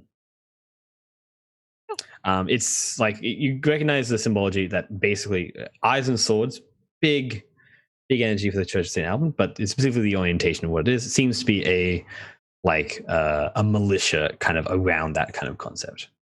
Okay. Militia of St. Alban. Yeah. The same is for bed. You do recognize probably Church of St. Alban, but more specifically, Lillian will know it's like a militia group. Like it's a little militia symbol. All right, so we avoid them. Mm-hmm. Yeah. They are everywhere. Yeah, well, they are giving them a slight burst. Delightful, really delightful. And you guys basically, for Hubert, you will get to kind of where you entered into the town, and then kind of move up towards the market district. So I'll handle Hubert and Damon, I believe, was going a little group. So I'll link you all together and we'll do a little We're running and we're going, out of the way, bard about to play. Oh, important, shoo, plague doctor. We have music to play. Part ways, people. He's running like, I'm picturing Damon running like Captain America when he's like on a mission. Literally. Yeah. That or it's the Tom Cruise run. It's actually a lot like the Forrest Gump run. I'm not going to lie to you. Yeah. Oh yeah. Damon is actually just Forrest Gump. It's fine. All right. Okay. All right. Rude. Got him. Hey, Forrest Gump was great. The box of plague. I don't like box plague. So you arrive in this market district. So you can see kind of at the end of the market district is what looks like a very large town hall. It's one of the largest buildings in Havensburg, except for of course the Bastion. But it looks like quite a kind of large courtyard area underneath. There's nice kind of plants and stuff like that, as well as obviously the fresh produce of the market itself. And as you kind of look around, there's some quest boards and stuff like that. There's some people moving to and fro and all that kind of stuff. And then you just find a box to just jump onto and start playing. Absolutely. Yep. And I'm going to put the tin can down. I don't know if I have a hat. I'm going to imagine him wearing hats.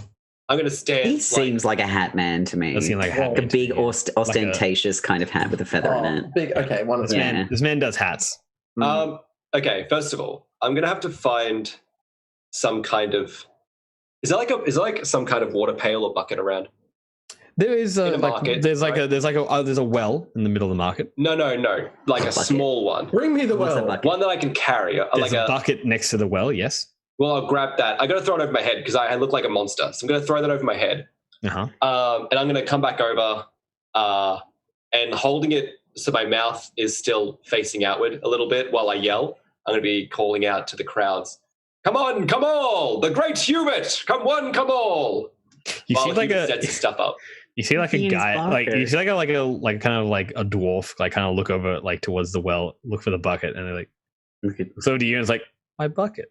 And I look down at him and I'll say, my bucket, and continue shouting. Damon, please. He's like, he just looks a bit sad and trundles away. He's like, oh. I'll try and remember his features. Do me a performance roll for Damon Theomune. Yeah. Keep in mind, I also am using this to try and help Hubert. Oh, actually, hold on. You don't have to do one, Hubert. You are doing the performance roll to gather up all these people for the market and get them to like what you're doing, and it'll be kind of like, it'll be like 25. 25. You get advantage as well. See if you get the natty. Yeah, get the natty. Yeah. Jesus. Wow. And like, you like bring out this sirens song to everyone around you, and it's just like this, like, like turns the like look, it's like, laying on us. What do you say to them? I will say, people of good up. Well, not Uptown. Fuck, I forgot what. Havensburg. It is I, the great Hubert Samsalam, and I shall greet you with the song of the plague curer, Mog. And I shall regale them with Mog song. The Mog song. Mog song. Which just goes, Moggity Mog. Mog, he was a man. He was an orky man. His name was Mog. Yeah, I'm rocking hard. Mog, look. You don't have any fire spells at all, do you, Hubert? Do I have fire spells? I mean, you have pyrotechnics. I do have pyrotechnics. Yeah, I was going to say, set up some pyrotechnics in the background. Please do not. Incredible. No, wait, do it, please. Sick riff with the pyrotechnics in the background. Please set off some fireworks. You present to the people around you a very impressive, like, performance. Like, it's very nice, and everyone like, it's like, oh, that's very exciting. And then you get a crowd. Sick. At the back of this crowd, there are like 6 or so guards, all with the little red kind of like the red eye and sword at you, like kind of giving you like a cool. And we're talking about how Mog cures all of the disease. He's curing the land. Down. Yeah, like not very plague safe. Come like bug off. Others kind of move into the crowd and make sure people have appropriately safe distance. Socially distance. Yep. People are wearing like cloth, like handkerchiefs as well. Like cloth handkerchiefs around here. You guys are not wearing those. So like, I have a bucket on my head though. It's true. The face kind of like holding it up over your mouth. No, I've stopped yelling in the performance now. Of course, I'm not yelling over that now. I just let go of it after I do the getting everyone except for the around. important rules you must do for Lessen. Yeah, you're doing that. And yeah, like people like like like, oh wow, you're so amazing, like that's so cool, like, oh, we haven't had such wonderful music in so long. People like Jacob. Yeah. Do they pay us? They pay you money. They pay you money. Yes, they do. Oh, I throw the bucket down. And I start ushering to the bucket. Yes. I'll finish my song and I'll say that Mog needs money to buy his weapons and to get his beautiful potions and ointments to cure the plague. Please give all that you can give. You get 100 copper pieces. That's a whole gold, isn't it? No, it's all single gold. Oh no, it is. Yeah, it is gold. Sorry. Gold.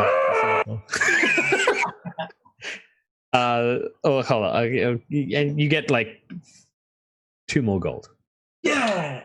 Yeah, Wait, you get three in total. You get a lot of. Actually, it's all in copper though.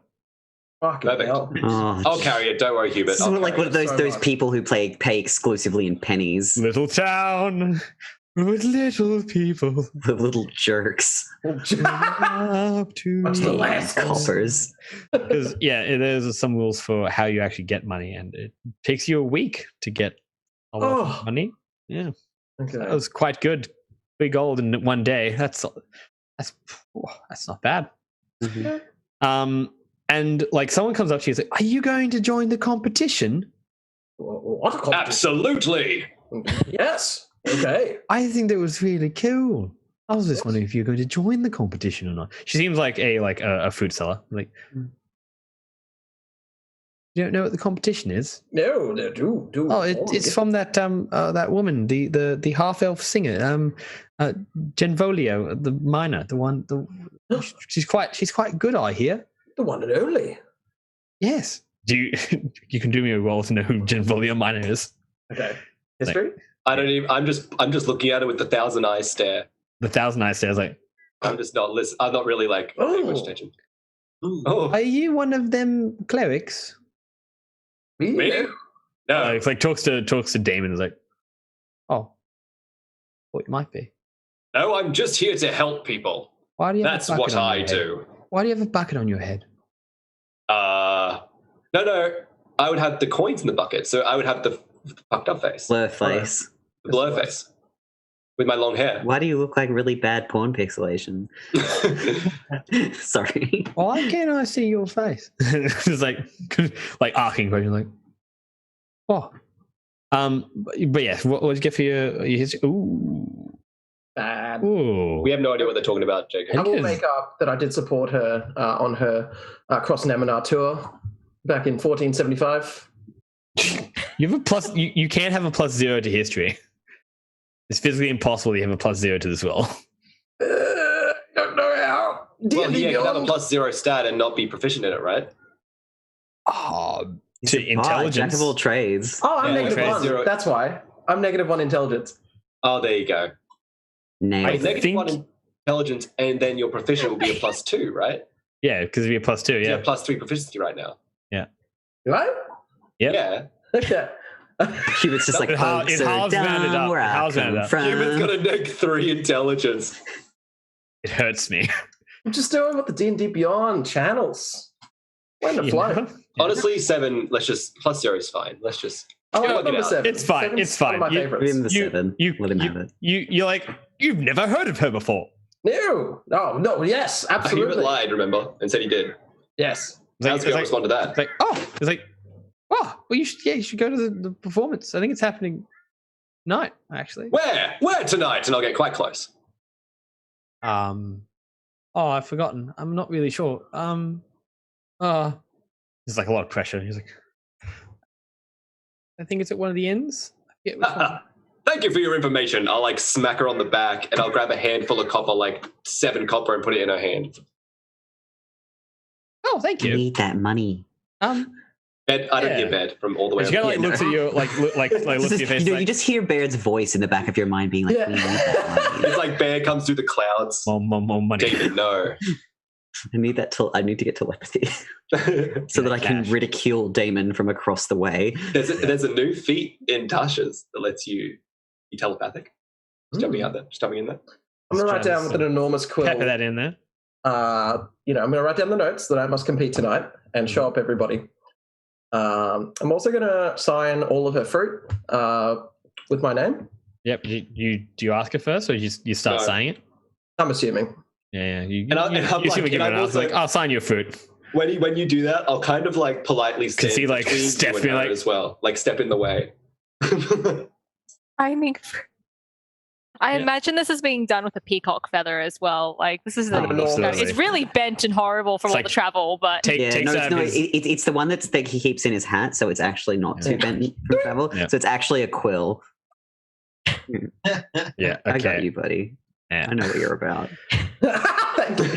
You start like signing this fruit, and she's like, okay, yeah, that seems good. All right. She like sells the fruit, and she manages to sell a little bit more fruit because people like that was a really good performance. I really love that. It was really buy my signature merchandise. Yeah, glad we're helping people. A copper and apple is delicious. You know, it's the Hubert banana. Everyone wants one. Yeah. All right.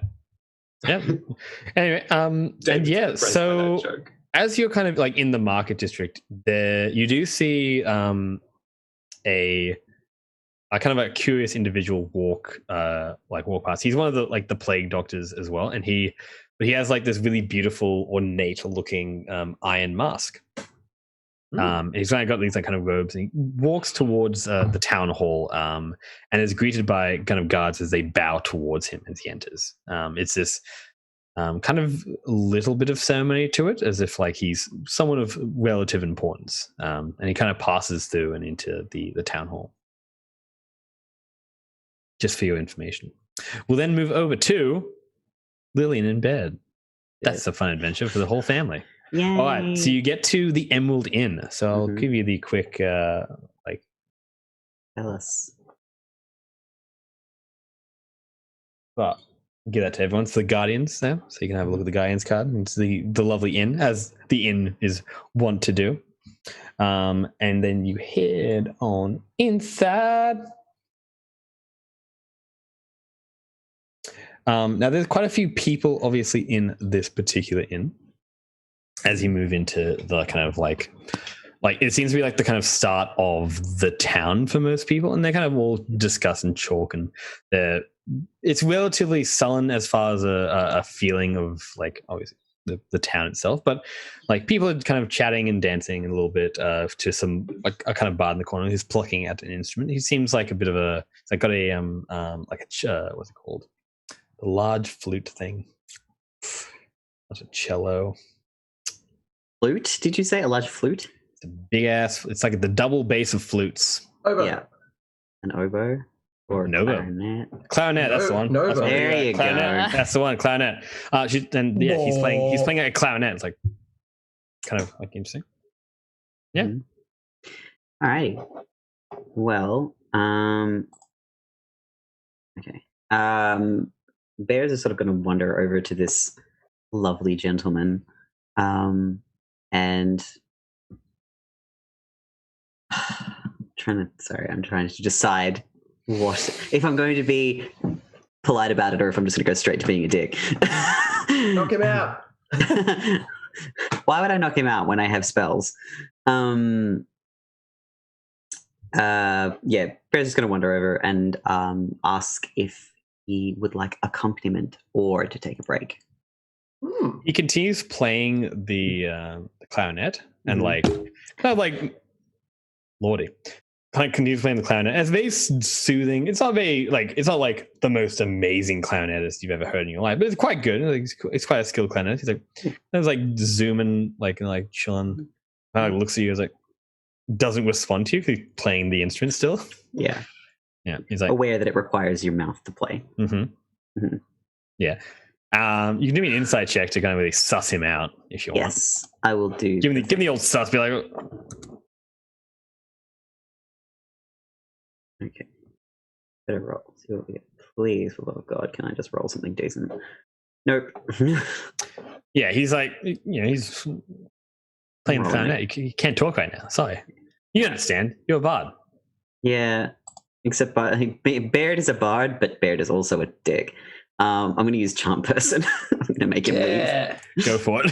Hold on, I can't remember if I need to roll for Charm Person. I'm just going to go wander off to the bar and get something cheap to drink and find a booth and just look out for Baird so that someone doesn't pick a fight with him.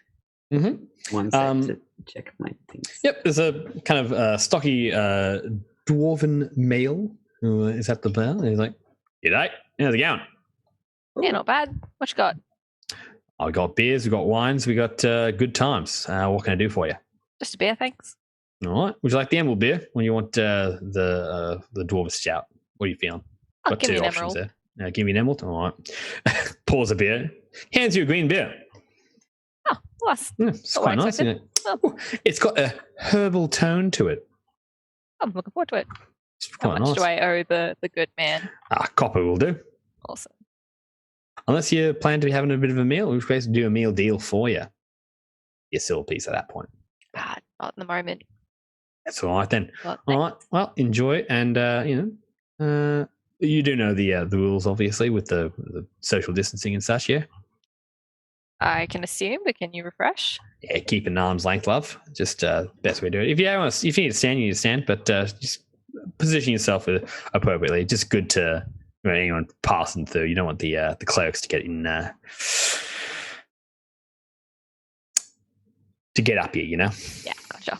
Yeah. All right. Well, have a good night. Thanks. Nice. Okay. Solid man. I like him. Yep. You want to know his name is? You didn't even ask. His name was Bruce.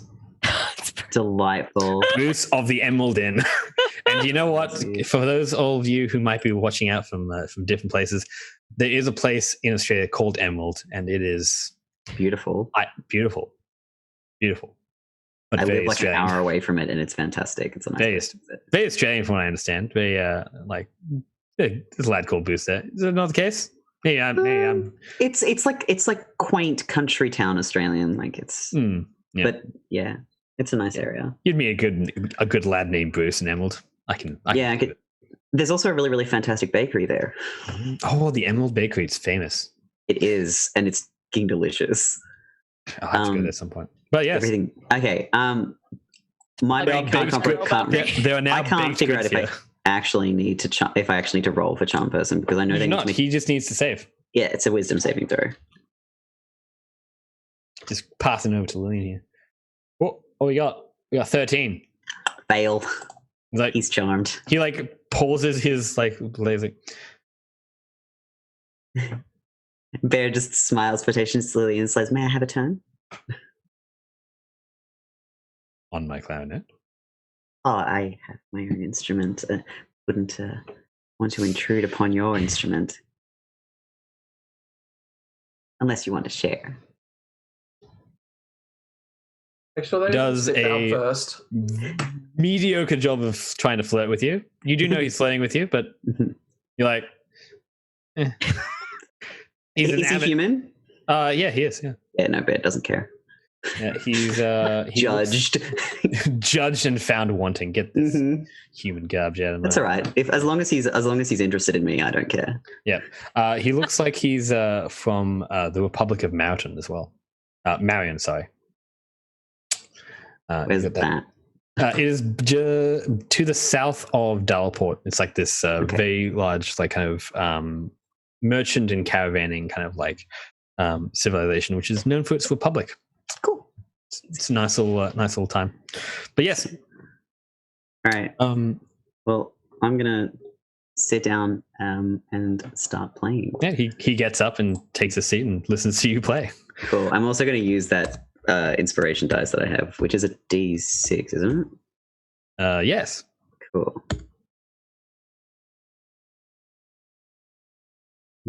Oh yeah. Ooh. 6. Oh dear. 22. Solid. All right, 27. So describe for me the song. Baird's song starts off without any words, and it's very similar to as Gaston was playing. It's kind of like it's a bit haunting. It's very ethereal, ephemeral, kind of fae-like almost, but with like dark undertones. And when he does start to sing, he sings in his native tongue rather than in common. Which is well, his native tongue is like I can't remember whether it's called, if it's actually just Elven or if it's like there's a special language. I think there's a special language for the Underdark. There's an Undercommon, which is generally associated. Yeah. I might actually just go let's just go for Elven. Let's say he sings in Elven because I think that's a vaguely more palatable. Yeah. There's a particular Elven dialect you can have as a drow for the Talawath Highlands, which is quite probably more geared towards that kind of like Irish-ish elves if you are from native Talawath. I thought we agreed that the Highlands was more Scottish, so they'd sound like Scottish Gaelic. Scottish Gaelic, yeah. Tomato, I tell you. Hey, don't say that. I know, I shan't. You're going to start fights in the chat, bro. Yeah, good. I love fights. Anyway, so the reason why I was saying it was because in the actual like native lands, much more Scottish. If you take it into the what's it called, the Shadowfell, or the shadow, like more shadowed areas where you start passing into the Feywilds or you start passing into the Shadowfell. Yeah, because they're actually surprisingly quite close by in the Talawath Highlands. It's considered a very unique thing. You tend to get more Irish, or you can get a bit more like complex accents that tend to come more from the Feywilds. But that's what I'm saying. Yeah. So you get a Scottish Elfish. Yeah. So I'm actually I think he probably is going to go for like more of like a standard Elven, because you can manipulate your accent as most bards can. Yes, but also like standard Elven is probably a little bit more palatable to the common man's ear than something from the Highlands, which probably has a strange lilt to it that sounds a little weird. Yeah. All right. So you play a beautiful song, Yes. and you generally enchant this inn. Yeah. They take a moment and they really like feel the music that you're giving them. There's like an almost someone like starts to kind of get a little bit upset. Actually, you can tell that there are certain songs that you play when you really hear them and they touch that important part of your heart that you not able to really deal with just by kind of, I don't know, getting over it.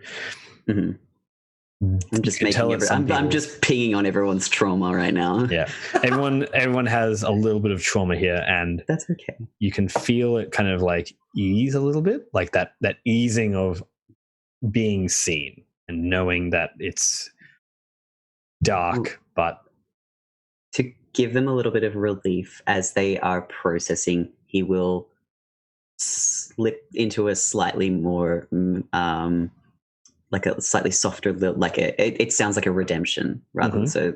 First, it's it's the pain and the sadness, and then it comes through to the sun breaking through the clouds kind of sound.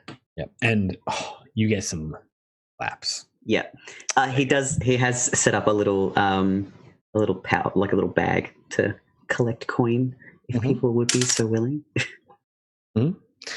You collect 2 gold and 4 silver. Nice, excellent work. As people like kind of give a little bit of money to you. In fact, even the charm person gives you like a like a silver piece. During your song, it takes a bit longer than charm person has active, and he realizes what's happening. He's like, he knows he's been charmed too. He's a little mad. He still gives you the coin because it's a very good song, but he's like, Bear just smiles flirtatiously. Yeah. And then goes to sit with Lillian. Yeah, now there is a job board here as well, a quest board to just the side of this, which you can have a peruse of if you'd like. Oh, let's have a look at that. Yeah, a bit of a squeeze. He'll steal some of your drink because he's not buying his own. No, absolutely not. Why would you ever do that? That's gotta share that. How is that drink? Does it? Wait, is it alcoholic? It is. It's alcoholic. Yeah. Okay. It's actually quite. It's like a herby. It's like a herby beer. It's a bit strange, but even like worse. It's pretty good. It's quite refreshing, actually. Well, while in Rome. Bear doesn't like alcohol, so just up a bit. But yeah, no, you get this kind of like this letter that's basically pinned to the quest board. And I'll give that to you guys so you can have a quick read of it. But I will then jump in with Mac as well, and you can come back to you guys and you kind of like, okay, maybe gather back together at one of the inns. I think Hubert, you were going to one of the inns, yes? I think I might after my sweaty performance. So we'll get you guys we'll get you to come back together in one of the inns, potentially the one that you guys are Do not split the party. I've heard that. No, you've done a little bit of splitting, which is quite good. Just a little rip. A little bit of a rip, just as a treat, And then we'll jump in with Mog. So Mog, you have arrived at the chapel of the Temple of St. Alban. It's quite a nice. Did you say something? Yeah, the Temple of St. Alban. The Temple of St. Alban. And you walk in there with Matherman and yourself, obviously, and walk kind of through the gates. And people recognize that you are like, you kind of, I would imagine you take off the cloak and walk through kind of with a certain sense of pride, as does Matherman. And kind of as you're at the front area, Matherman kind of turns to you and is like, do we have a particular goal of coming to here? Yes, I would like to know more about the town and where we can help as a paladin and cleric. And also, I would like to know where I can make some money with my. And so I'm hoping that's a good. Did we just lose him? We just lost him. You lost him. I thought that was just me. Oh no! I literally, I thought I just stopped for a second. We didn't just lose him as well. We lost his actual like little area. Yeah, no, he's completely gone. We lost ourselves. Bog, where have you gone? We've lost our. No, his laptop died. Yeah. Oh, no. Oh no. Oh no. And now stand by for technical difficulties. just get the No, it's the Simpsons one with the guy like drinking, the cameraman drinking. It's my favorite one. Oh dear. It's yeah, okay, we'll go for a quick intermission so we can get our dear and beloved Mog back. Yeah. Because it is his time to shine. Poor Mog. We'll be right back, team. Thanks for staying with us.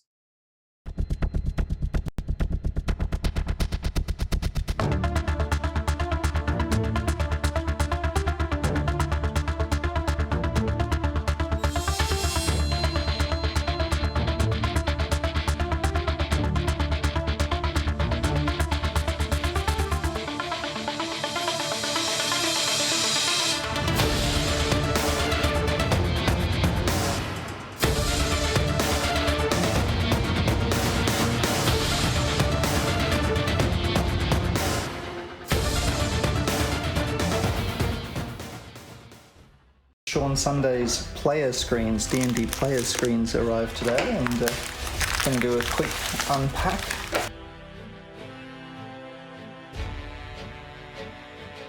What have we got? Look at that, nice. Partly what's really good is that they're kind of low, and with that is what I'm actually really looking forward to seeing, how they work together with Ardent Roleplay.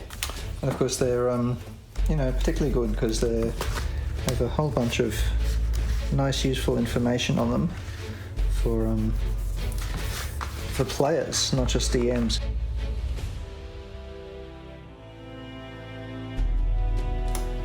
If the GM puts down a card,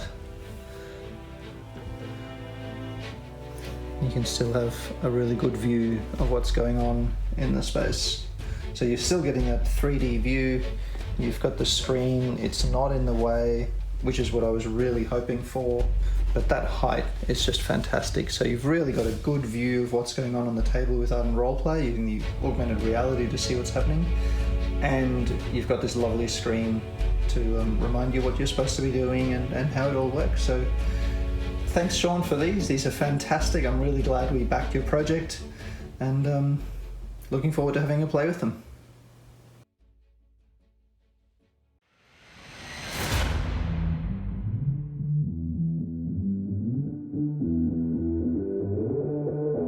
Having something that you can kind of physically see and be like, this is what it is, this is what it looks like, is a very simple way to just keep story flowing.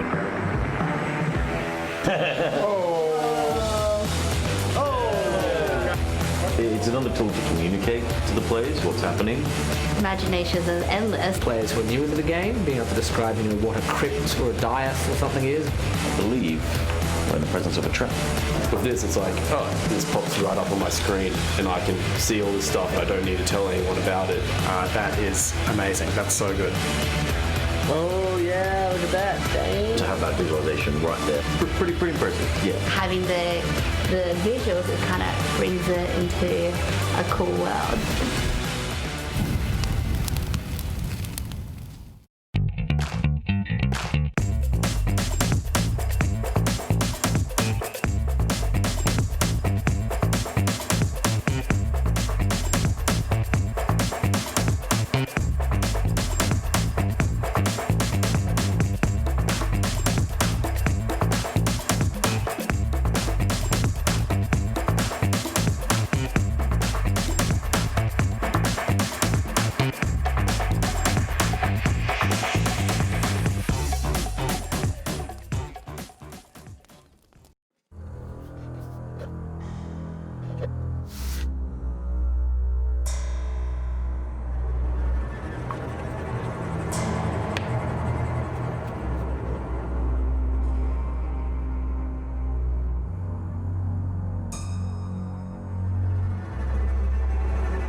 you ready? What are you doing? Welcome back after that technical difficulty, and we're here with Mog and the Adventures of the St. Albion Church. Oh boy, it's so good. I mean, I think the actual game itself just doesn't want us to be It was like, nah. hanging out in the St. Albans. Just that's simple facts right there, my dude. So Mathman to you as you kind of ask him, like, oh, like, yeah, we'll find some work with these guys and we'll try and get some money and see what they need help with. Gives you a kind of like a yes, I would say that would be good. Though I would suggest potentially that it might not be what you're looking to do, if that makes sense. There are very few issues from my experience. Obviously not an Albernian as you are, that the church does not deal with a problem by destroying it. Is definitely a hammer kind of issue and does take pride in safety for sure, but you're comfortable with that? Yeah. Could be comfortable with that, I guess. Okay. We'll see. I wanted to talk to someone anyway. Yeah, we can find out what the church is like here. Happened to my Maybe church. it's My church was so good. Maybe it's different. Yes, at least the Albertown one. But let's go and ask. Yeah. So you go into the church, and there are like clerics and stuff like that around, and they all look quite scholarly. They look a little more scholarly than the ones you saw at the last church. And one of them kind of moves up towards you, and like he has a mask actually to the side of his cloak. It seems to be hung there. Like it's made of like a brass kind of copper meld. It's like kind of a little bit gold, a little bit like a cheaper kind of like looking mask. But he's like, "Can I help you?"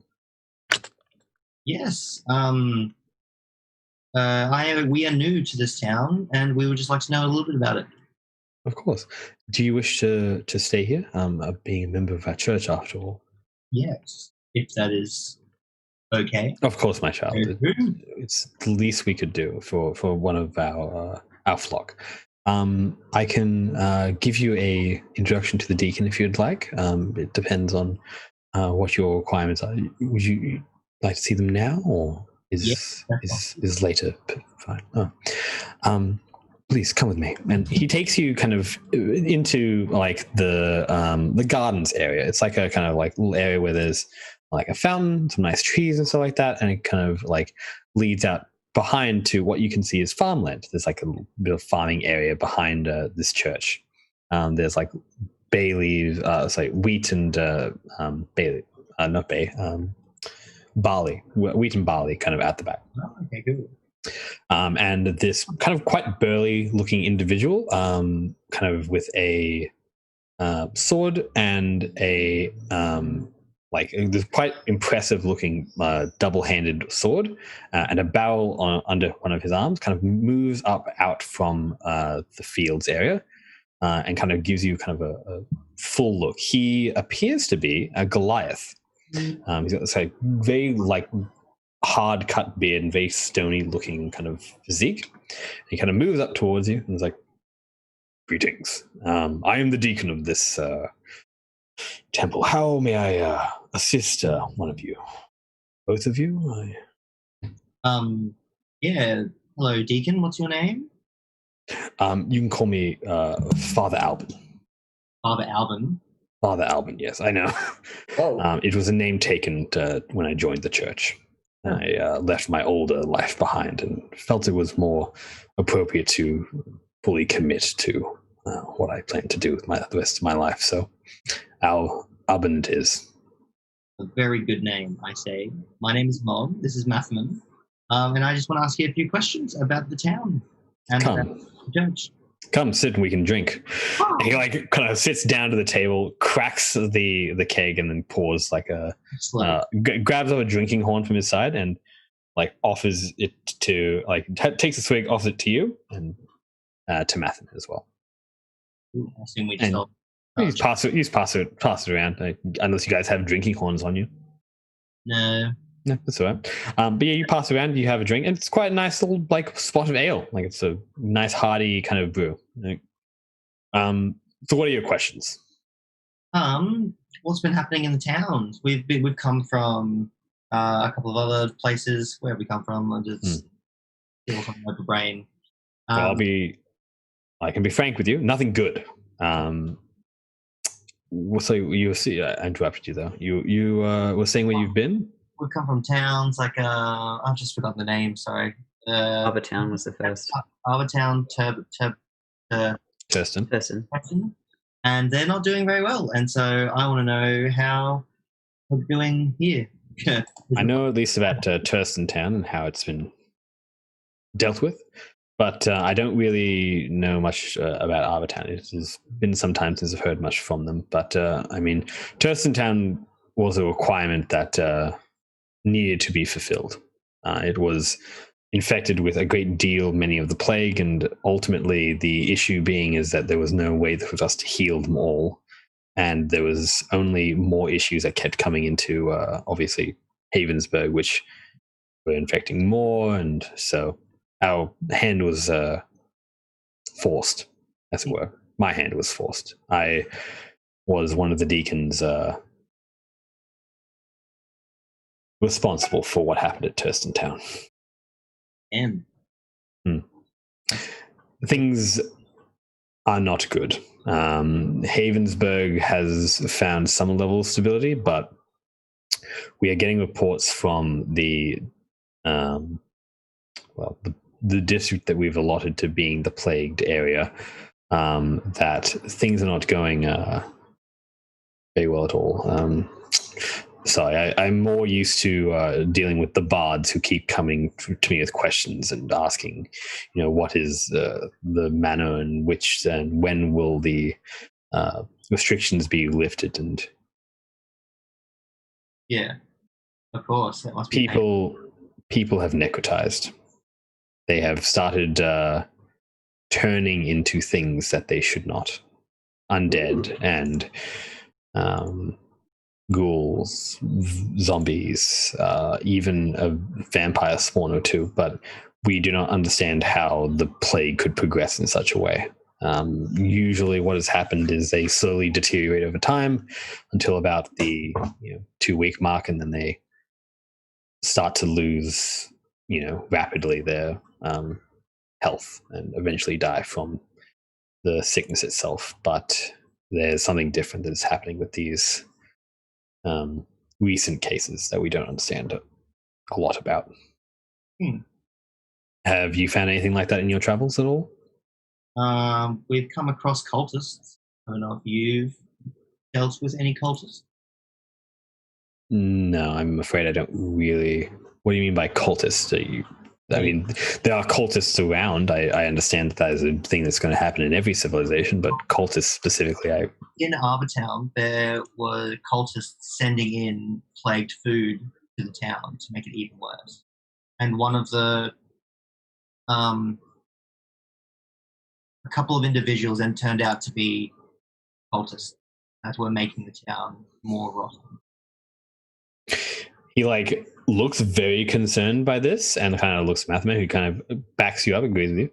And he gets quite defensive, and you see his kind of powerful arms wrap around, and he listens to you quite intently. He is waiting for more information. He's like, just have you what are the cultists like in this part of the town? Have you come across people that have been spreading the plague? Your name is Mog, yes? Yes. Okay. Mog, I have not interacted with any of these cultists that you speak of. I have been dealing with healing and making sure that order is maintained throughout the town, with restrictions to ideally remove the disease from the public and try to do my best to facilitate that. This talk of cultists does not exactly bode well or make much sense to me. So forgive me if I'm a little bit skeptical of what you mean by cultists and how they were present in Arbortown or what that exactly meant, because I'm not really getting the sense of what you mean. What part don't you understand? Who were these cultists? Where were they? What were they doing? They're followers of Golderia. Mm-hmm. And with that, because they have the mark, they have the mark, which is the three like lines or dots. That is his mark.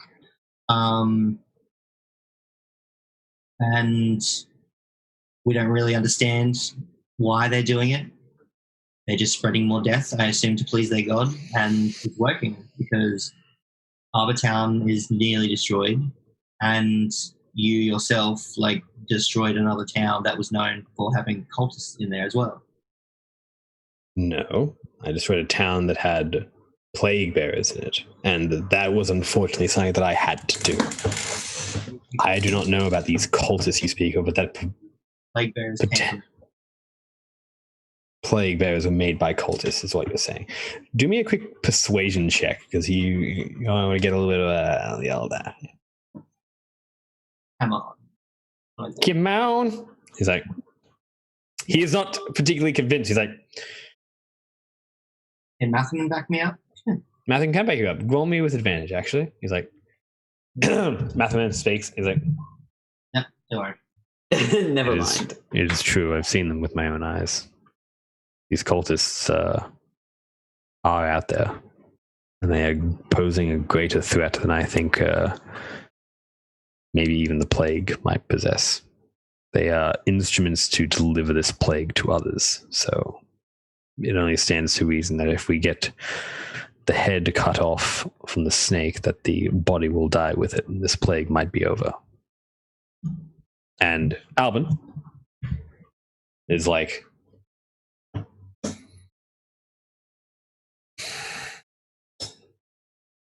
okay, let's say this is true. Let's say that there are cultists working in the background of this city.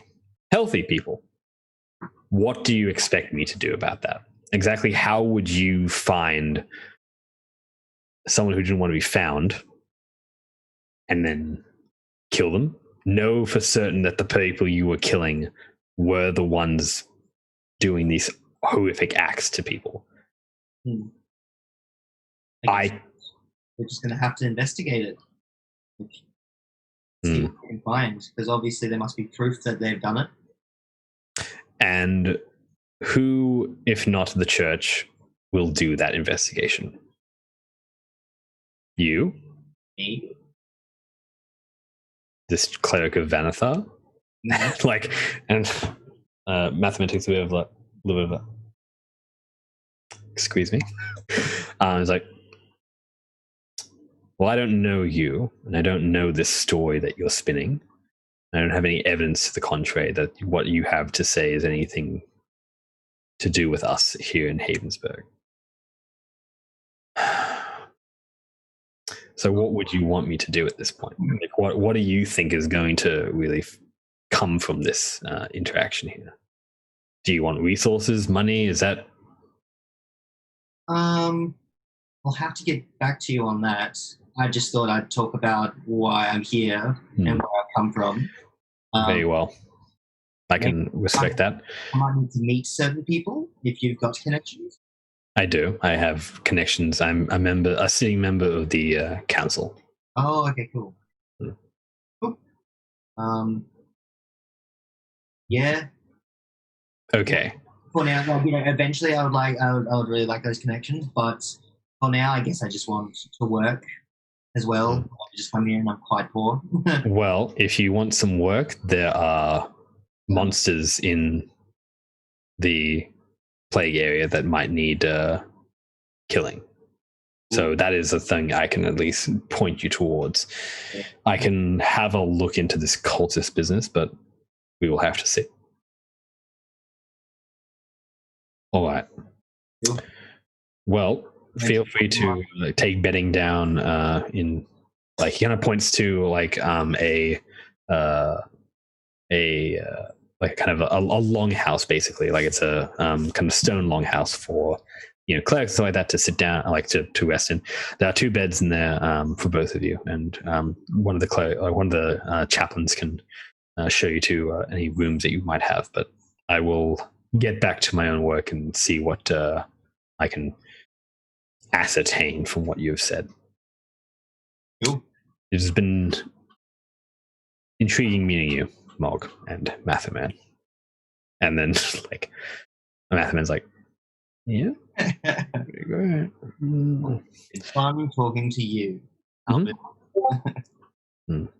Mog just tries to drink as much beer as he can before. It's good fucking beer. It's good beer.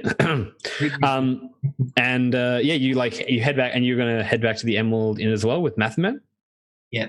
Do I just get the information for where to go to get Yeah, like you go for a bit of a wander around town. Actually, do me a survival test, because unless you were like, am I doing that, or is it like is it more like a casual, like this is what all the paladins do in the area, like just to get some work, or is it like I should go and get my team? Is it like a mission, or is it like this is a mission? Yeah. Oh, okay, yeah. There's some terrible monstery boys in the old plague city, or the plague district. So be careful. What's all the monsters that he said to kill, or is it simply go to this area to kill monsters? Like there might be some in there. If like he's basically offering you like, oh, if you find these, I'll give you a bounty for that. Cool. Yeah, like that. I like killing stuff. Bounty hunting. That's why we've got a hit list. We like murdering. You do. It's all you know how to do. Mm-hmm. But yeah, you'll head back to the Emerald Inn and meet up with the rest of the gang. All right. Now tell them what you know, team. I just like relay that. I talk to the Albin, who's like the dude. You gotta tell him with your in-character voice, I met Albin. He's a pretty good dude. He's got great beer. I'm a little bit cut. But he's got connections to the courts, so we might be able to get closer to the 2 people on our list, see what they're all about. Well, that's great job, Mog. We made 3 gold. Yes. I've entered a competition to show off just how good these fingers be. It's a competition, and you didn't tell me. Yeah, do we know where the competition is? Everybody. Do you know anything about this competition? Everyone knows all about it. Hubert. Can I ask my you don't have to lie. Can I ask my bard friend? He's the one that I interrupted. He's like, It was on the board. Was it? Yeah, give me a sec. I couldn't. My phone wasn't showing me the board. Everyone points you you point over towards the board. You can actually look at it with the Guardian's card if you'd like. Okay. Flashpoint. Ooh, it wasn't Flashpoint for me before. That's all right. There it is. Stopped patting the cat, and she sunk her claws into me. Look for the ding. Asshole. That's a cat ding. story. Tell us what you know, Steph. Give us the layout for the stream, folks. What's already? You are invited. Genvolio Minor is hosting this season's talent show. Bring the soothing voice and melodic tones of lyre and lute to the Emerald Inn this coming evening for a magical performance to delight the crowd. Those few winners will be joining me, Genvolio, to a special performance for the gentry and a fresh start to career in the spotlight of Naminar's noble elite. Okay. By the way, that is Lillian. That's not Steph Blair. Yeah. She has just read it like that. Yeah, good. Fantastic. I love that. That's what I need. I love the flair for the dramatic that you're picking up from hanging out with your bards. That's history. Yeah. Can I do a check to see if I know who you may? Genvolio is? You may indeed know who Genvolio is. I might do that as well. What role are you it's doing? Probably a history check. You're History? like, yeah, Check like that. it's more like that general knowledge. Like, oh yeah, I know this. Yeah. Oh yeah. Sweet Lord. It's like, who is this woman of mystery? Who could she be? Well, she's from the south, and I don't know people from the south. It's true. She is from the south. Southside sucks. Yeah. Get that for free. No one's a Highland Northerner like me. Yeah, no, those Highland North ones. Mm-hmm. The old elves, classic. My beautiful, luscious hair. But yeah, it's like on this evening and at this particular bar, which you've stumbled towards. Aren't I just amazing for choosing this particular inn to play in? The other bard next to you kind of looks a bit frustrated that you like saw the sign and kind of just like gets up and leaves. You're like, oh, Bear does that little no, friend, don't go. As also for you, Mog, like as you're gonna get to the Emerald Inn, he like Matherman makes sure you get the all right, but he goes for a wander himself throughout the town. He's like, I'm gonna go for a wander. I imagine you guys will be back here, or I'll meet you at the temple again. Cool. Sick. Yeah, where you going? Seriously, what are you doing? Why are you leaving? Checking stuff out. Why? Just thought I'd do that and maybe get myself into trouble. You know, practice being part of this party again. Yeah, we're good at that. Yeah. Also, just to get a lay of the land, you know. All right, I'll see you in soon. And yeah, you cover like just that was the parting of you and Matherman. So you guys want to wait around until the bard rocks up and begins the talent show. Yes. I want to be in this damn talent show. Show. I mean, just very, very important part of this is a fresh start to a career in the spotlight of Naminar's Noble Elite. Yeah. We might need that. We're going to be Noble Elite, you say? Get it, bards. Get it. Go, you good things. Hubert, you could be a Noble Elite. Oh, yes, I could be. All right. So if you want to pull up the Sunken Treasure card, this is the person who walks on in to the actual place, and she like kind of breezes on in like a cool summer's breeze, and she's like, "Hello, darlings. I am Genvolio Minor. I'm here to elicit the dulcet and amazing tones of all your melodies." And you kind of see there's a few other bards that are obviously kind of arrived around the same time. Like, kind of looks like groupies to the Genvolio here. And they're like kind of got their like various instruments, and they give a disgusted look towards Hubert's, you know, one man band get up. And they're like, they're like, definitely all like mostly like look like classical instrument players, and they're like, what are you doing? And they kind of like, she gestures around, it's like, so talent show is quite simple. We have a lovely crowd outside, which we'll be all going to very soon. I see they've all gathered up. You know, and kind of looks to the people who are kind of interestingly dressed, which is like Lillian, Damon, and Mog, and kind of goes like, all talents are welcome here, obviously. But whoever impresses the crowd the most is going to have to be the winner. That's just the way it works, kiddos. So follow me outside, and we'll get your little pieces of paper and we'll write them all down, tell us who you are and all that kind of stuff. It's very lovely. I like takes a moment to like say hello to all of you. Show off your sword skills, Damon. Show off your sword skills, mate.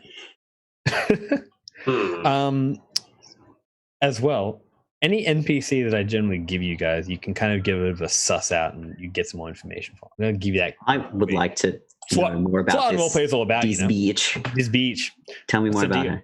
Inception. Insight? Do it. Insight. Oh, yeah, good insight. Yeah.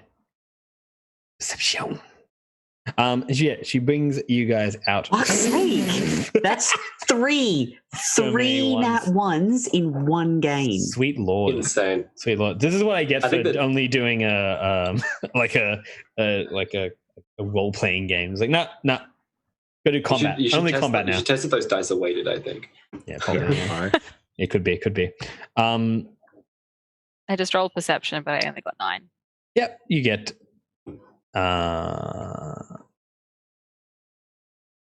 You get this basically. It's just like a kind of like, actually, you know, you get nothing. Nothing. You hear me? You lose. It's unfair. I'm gonna take it away from you. I gave it to you, but then I was like, nah, I'm not giving it to you. That's just the way it is. Wow. But yeah, I'm sorry. I had to be a bit harsh there, just because you know what, a 9 is just not enough. It was a 9. Sister. It's just It's just not enough, sister. It's not enough. Can I tell how she's dressed? Like, can I learn about the way that she's dressed? What sort of vibe does it give off? Like, where is she from? Absolutely. Do me a history check. History. I'm bad at this. Oh, apparently not that bad. You get this because I actually have something for exactly her outfit. Her outfit specifically is the stuff that you can know information about. Wow. Ooh. Yeah, because he's smart. Smart.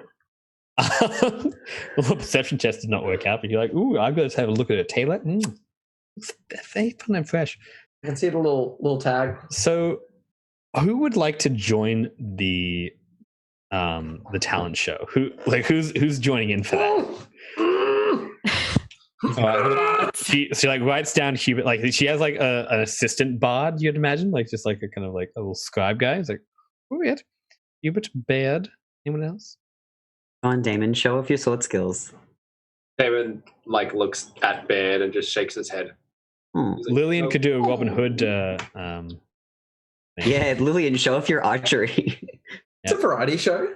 A variety show. It's a variety show. They literally said think about that. He literally said talents of any kind. Yeah, oh my god! Yeah, it is designed for the bards, but anyone can join in. It's inclusive into the storytelling of what I'm doing. I'm such a good storyteller. God, great, my word.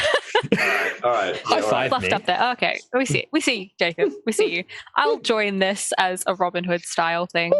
Robin Hood style, Lillian. Absolutely lovely. You have to do it on the stilts with the bird mask. You do have to do it on the stilts with the bird mask. That's essential. Otherwise, typical, Havensburg rules. Havensburg rules. Oh, Havensburg rules, Harry. Yeah, absolutely lovely. There are a few people who are like kind of like there for the talent show, and they present their various wares. I'm just going to do three quick rolls to get the general sense of what you'll be up against. Oh, great. How? Good start. Lula, stop with the claws. Oh, yes, Jacob. Yes. Yes. Yes. Not so much. Not so much. And of course, we can't actually forget Jen Volio doing her own performance.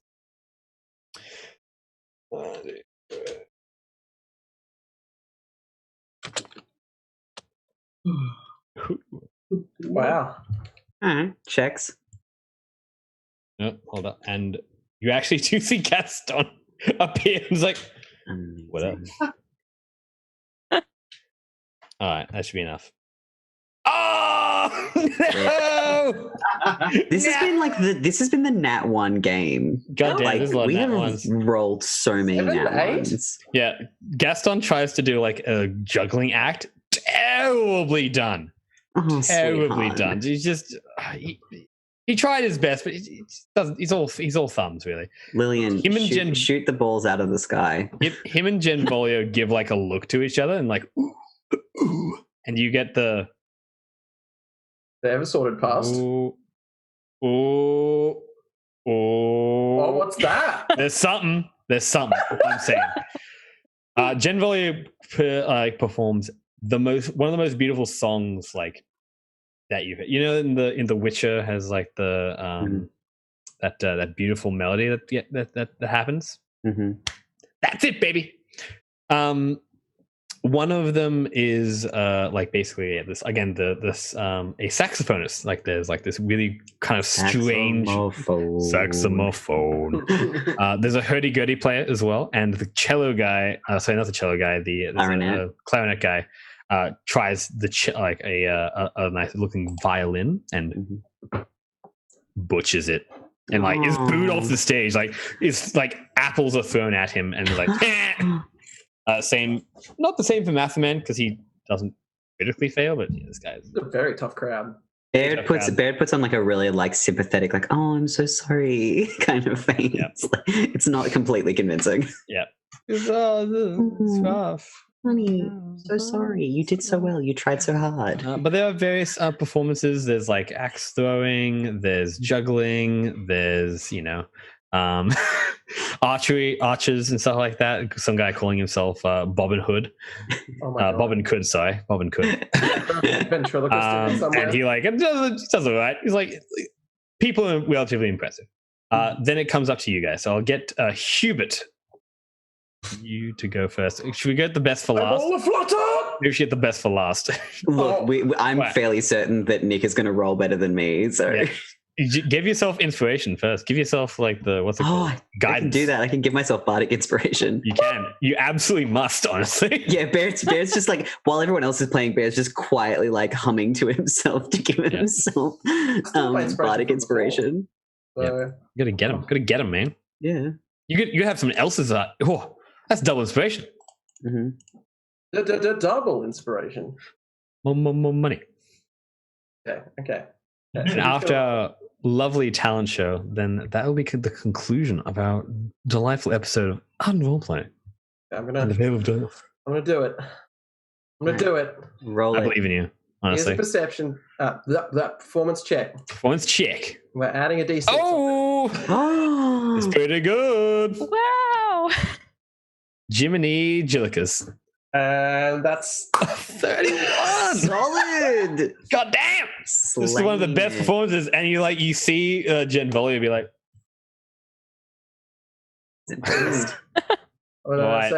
even Baird is impressed. Right. Gen X, but now I am Genvolio. And every bard there looks so embarrassed that they gave you the judgment eyes. Like, oh man.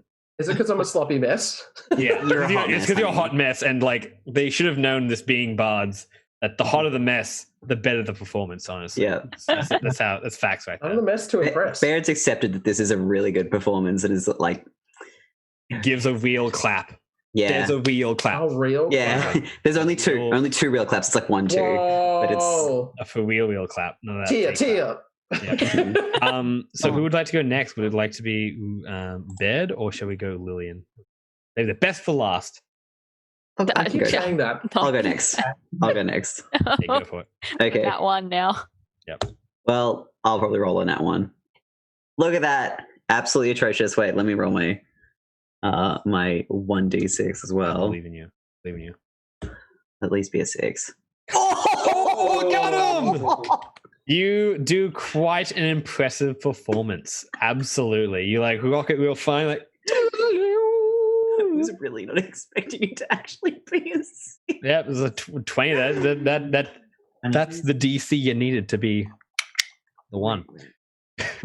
Ali Hubert just like fuck. I think it's good. That performance is on his violin instead of his. Absolutely. Now, I would like a little bit of description of what like you do a similar song to the last one, or are you doing something a little more? No, this one's more rather than being kind of like sad and a little bit stormy with the year ending. This one's more it's a little getting kidnapped by the Fae kind of vibes. Right. It's very like entrancing kind of mystical.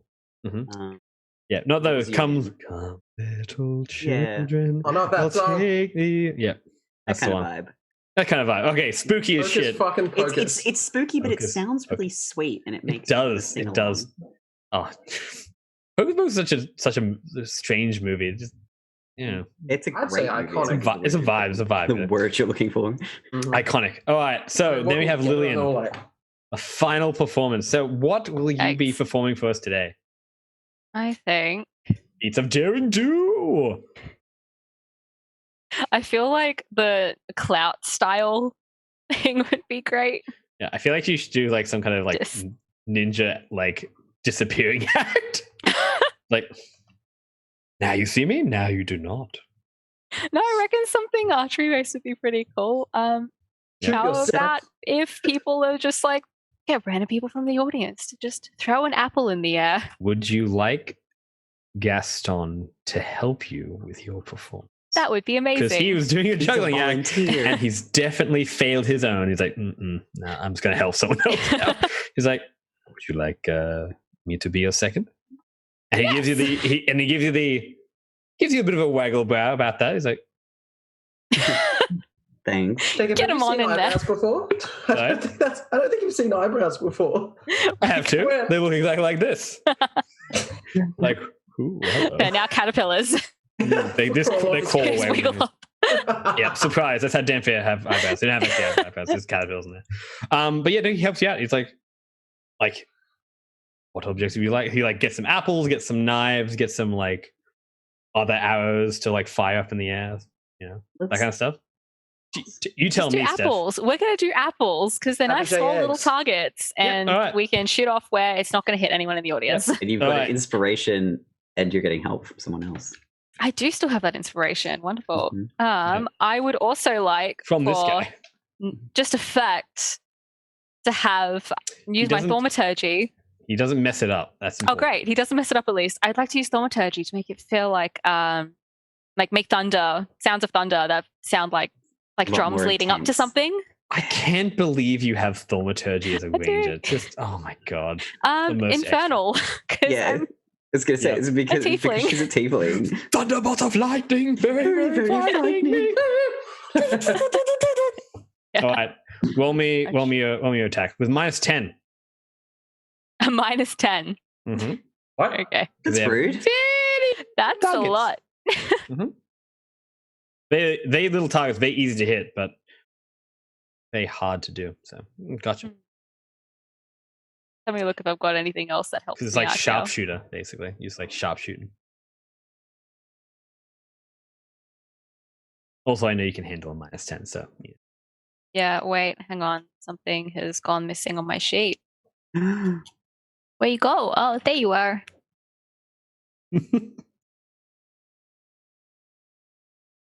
Yeah, but sharpshooter doesn't work like that, Jacob. So yes, but I can decide whatever I want. Yeah, no, I can't. Yeah, GM, do whatever you like.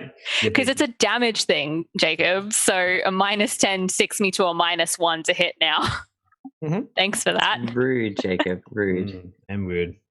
It's about skill and grace. I believe in you.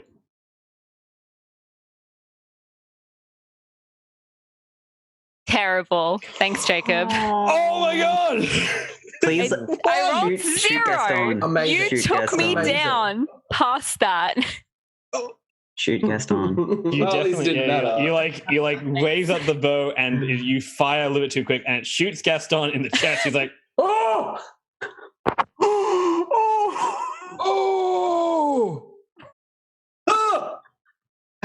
Stop down. Oh my god. Hold up. Let me just check.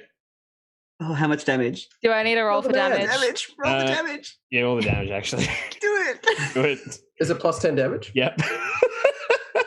Teacher, no, I'm not. The sharpshooter's an elected thing. I have to take a -5.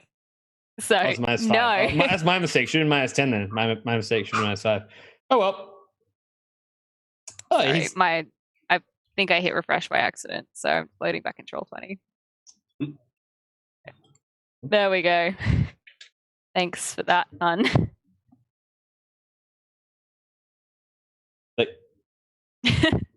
He holds it together. I am so sorry. He manages to hold it together for like just a little bit. It's like, I mean, it was definitely the most impressive performance. Definitely, yeah, the crowd cheers. This is definitely part of the act. Gaston starts crying. He's like, Bear's just like, Lillian, pull the arrow out. Let's heal this. Let's heal him. That's a bad idea. We should heal him. I'm gonna like everyone kind of stops. Is like, oh shit, what do we do? It's gonna be like, I've done the thing. Walk over, pull it out, and whack him with cure wounds at second level. Pretend like this was intentional. I'm gonna pretend like this is totally intentional. Give me a charisma check to maintain the chill cash money time you're trying to have. We'll all join hands and do a bow. Okay, I'm gonna do a couple of rolls here. So give me a sec while I put them through. Just fuck up, Buttercup. It'll be fine.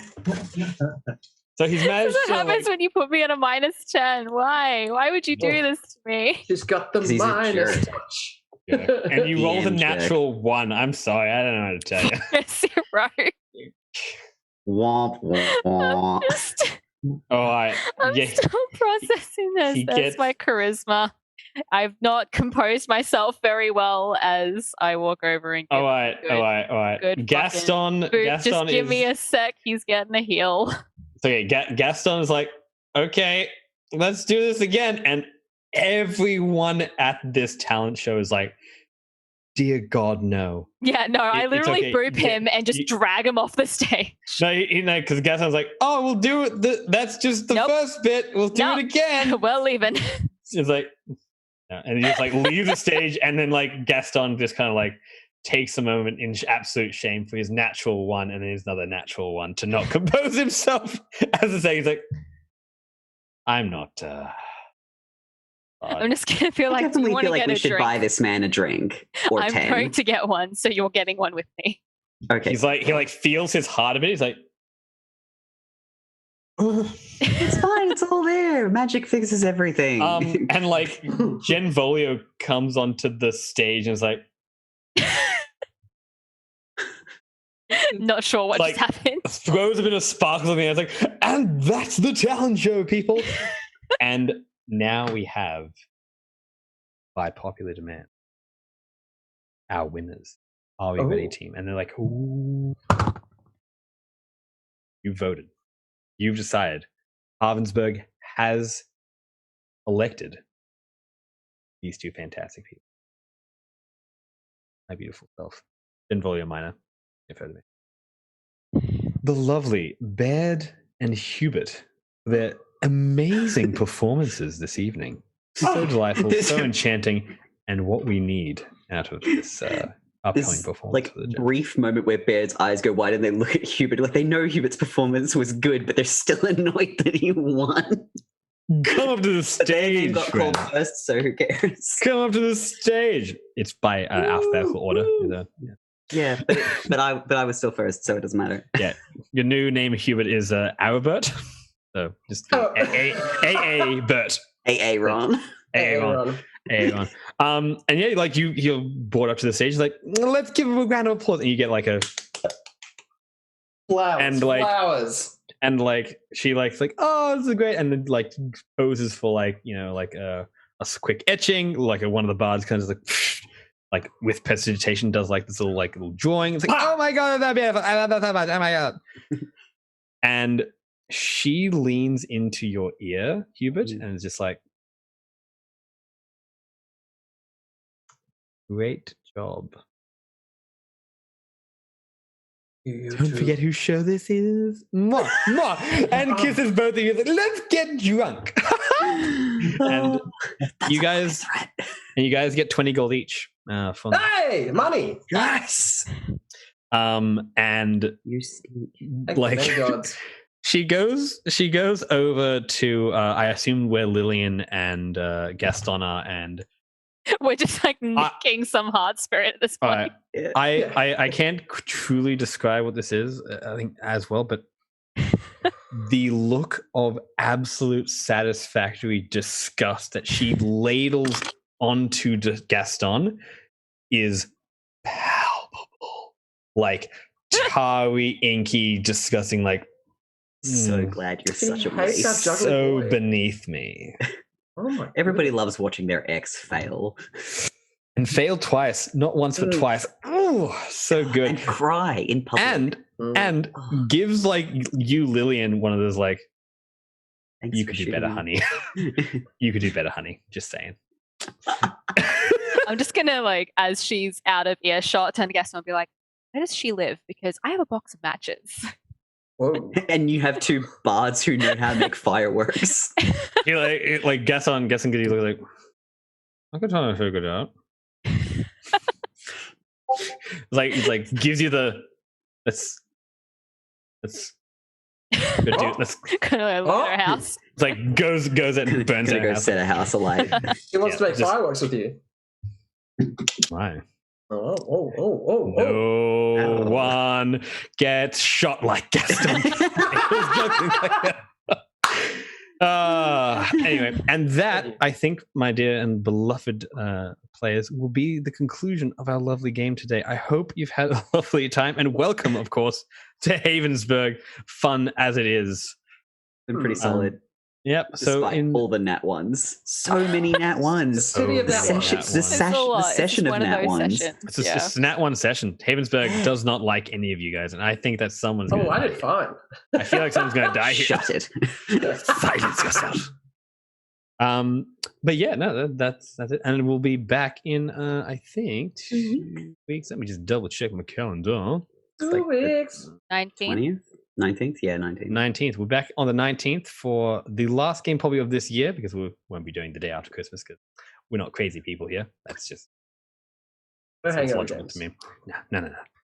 But then we'll be going on the break, but we'll see you on the 19th. So I'll see you guys later, and I'll give you a quick wave. Thanks you so much for coming and playing. Oh, delightful. Bye. Having a nice time, really.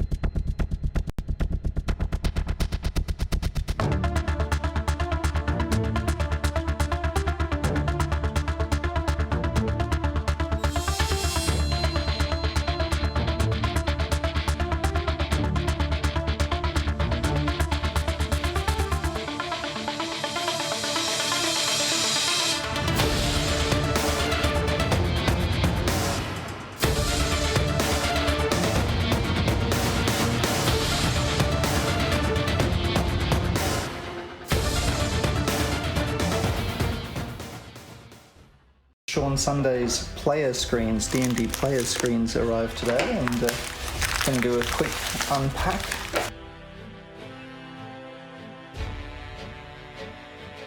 What have we got? Look at that, nice. Partly what's really good is that they're kind of low, and with that is what I'm actually really looking forward to seeing, how they work together with Ardent Roleplay. And of course they're particularly good because they have a whole bunch of nice useful information on them for players, not just DMs.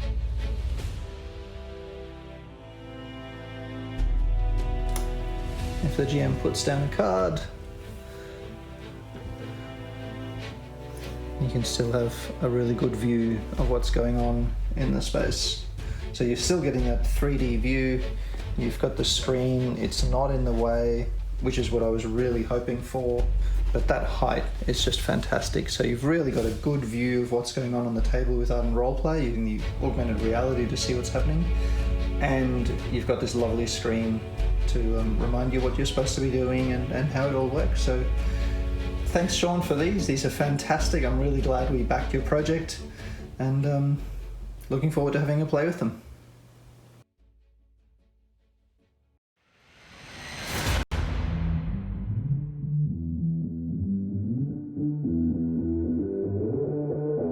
Having something that you can kind of physically see and be like, this is what it is, this is what it looks like, is a very simple way to just keep story flowing.